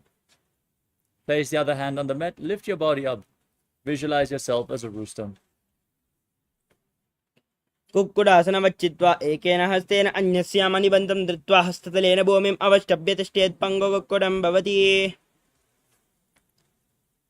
Now as you sit in Padmasana, place your elbows on your toes. Interlock your fingers in Padusha Mudra and rest your chin on your hands, pressing your thumbs against your throat as you visualize you have gone beyond all greed and covetous in Gridasana. Don't forget to breathe in Kakachantra Kumbhaka and perform the Mula Bandha as you do so. जानोर्वोरन्तरे पादौ तानो व्यक्तसंस्थौ गोपीश्चाद्या हस्ताभ्यां तानाभ्यां प्रयत्नतः कण्ठसङ्कोचनं कृत्वा नासाग्रमवलोकयेत् घोरक्षासनमित्याह योगीनां सिद्धिकारणम्. Next up is Padmasana 3. As you sit in Padmasana, place the backside of one palm onto the other hand, palms facing up in your lap. Engage all three bandhas as you gaze to your nose and visualize Swamiji in your inner space. Internally chant Om Nithyananda Paramashivoham. उत्तानौ चरणौ विधाय विधिवत् शक्तिस्थितौ योगिरात्. Next up is Padmasana 4. Now place your hands on the respective knees. Gaze to your nose and visualize Paramashiva in your inner space. Engage the Mula Bandha and internally chant Om Nithyananda Paramashivoham. एतत् पद्मासनं कुर्यात् प्राणवायुप्रसिद्धये शुभासनं सदा ध्यायेत् पूरयित्वा पुनः पुनः ऊर्मूले वामपादं पुनस्तद्दक्षिणं पदं वामो हस्तापयित्वा च पद्मासनमिति स्मृतम्. Next up is Karmukasana 2. Now, as you maintain Padmasana, keep one hand on the respective knee and hook the other hand around the respective big toe in Prana Mudra with index and middle fingers. As you rotate the big toe round and round, visualize yourself as Lord Shiva's bow and then repeat the movement on the other side. Rotate the other big toe as well. अदान्यासनमावक्ष्य योगपूरकरक्षणात् कृत्वा पद्मासनं पाद अङ्गुष्ठजङ्घयो स्थितम्.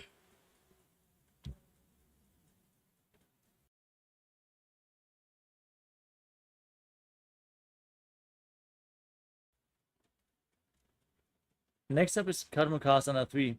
As you sit in Padmasana, now cross your arms behind your back and hold on to the big toes in Prana Mudra. Gaze at the tip of your nose. Visualize yourself as Lord Shiva's bow as you engage all three bandhas. Mahamudra Bandha. कर्मुकासनमाक्षित्य उदरे पूरयेत् सुखं तदा वायुर्वसो याति कालेन सूक्ष्मवायुना. Next up is Dridhasana. Maintain the same posture. Raise your chest. Gaze up to your third eye. And visualize you are the action of Paramashiva's third eye, destroying anything you come across. ओरभ्यामुपरिस्थाप्य पादयुग्मं प्रयत्नतः दक्षिणं सव्यदेशे च सव्यं दक्षिणदेशके करद्वयं पृष्ठदेशे परिवर्त्य प्रयत्नतः पादाङ्गुष्ठं युगं सम्यक् कराभ्यां सन्निगृह्य च. Next up is Nagradasana. With your legs in Padmasana, the arms crossed behind, roll onto your back. Hold onto the big toes if you can, otherwise lay on overlapped arms. As you gaze to your nose and visualize yourself as a snake, calmly breathing in Sahadra Kumbhaka in Nagradasana. प्रथम पद्मासन कोटाने दो हाथ पाचाने आने पाद अंगोटा पकड़े आने सोवै कहुन्या कुल्या पानी गोड़ा जंग अग्र को दाशे मस्तंग स्वमसूदो राशे नासा अग्र दृष्टि को धरे आसन अग्र इसी विध करे नासा रोग जुना राहे विशाली पिनस जोया. Now free your arms and legs. Pull your knees up against your chest. Encircle your knees with your arms. Hold them close to your chest. As you bring your chin to the knee, squeeze your body into a ball in Kandukasana. वेत्रासने स्थित्वा स्तपादान् निष्कुष्य. Now place your feet flat on the mat. Interlock your fingers behind your neck. Gaze to your nose. Visualize Swamiji. Breathe calmly through your nose in Sahadra Kumbhaka in Urdhva Pavanasana. प्रथमसोदो सैन करावे गोड़ा उबाराशे मिलावे गुल्पमाहिला अंगुष्ट दो ई करे एक समेल रसो ये उभय हस्त कांक सी करे सोले मस्तक नीचे दरे नासा अग्रदृष्टि ठहरावे याते नाडी सरलता पावे. Next up is Malakata Pitasana. Now place your upturned palms underneath the heels. Step your heels onto your hands as you push your hips up and lock your throat. Breathe in Murcha Kumbhaka. Visualize yourself as a powerful alpha ape in Malakata Pitasana. उत्तान शयनं पादतले उत्तान हस्तयोः स्थापयेत् पृष्ठभागमुत्रमय्येत् मर्कटपीठं भवति. Next up is Uttana Shikipitakasana. As you lay on your back, raise your hips and bring your hands to the lower back. Your body weight should rest on your elbows. As you extend your legs, point the toes and gaze to your nose. Visualize Swamiji in your inner space. जङ्गोरुबलहीनश्चेत् उत्तानशिखिपीडकम् अप्रमत्तः प्रकुर्वीत भुक्तेः प्राग्विजितेन्द्रियः. Now raise your hips and legs up high. Place your arms flat on the mat for support as you visualize yourself blissfully traversing Naraka Loka unscathed in Narakasana. ग्रीवाकण्ठेन भूमिं विस्तम्भ पादाग्रद्वयम् ऊर्ध्वमुत्रयेत् नरकासनं भवति. Now bring your hands to the lower back. Maintain your legs straight and lower and anchor them as you visualize yourself as a boat crossing the ocean of samsara in Tiryannaukasana. नौकावत् स्थित्वा ऊर्ध्वं पादाग्रद्वयम् आं नयेत् तिर्यन्नौकासनं भवति. Now bring your legs back straight, place your arms on the mat, and be sturdy like a flagpole as you visualize yourself as the KAILASA flag respected across all nations. तिर्यन्नौकावत् ग्रीवापृष्ठकोर्परैः भूमिम् अवष्टभ्य मस्तकलाकेशेन पादाग्रद्वयम् ऊर्ध्वनयेद्वजासनं भवति. Now lower your body down on your back. Keep your hands by the side of your hips, the palms facing up. Relax completely from any external or internal movements. Perform the Shakti Chalan Mudra. Intensely pull the Kundalini Shakti up from the Muladhara to the Sahasrara Chakra. Relax. Visualize your body is dead and Swamiji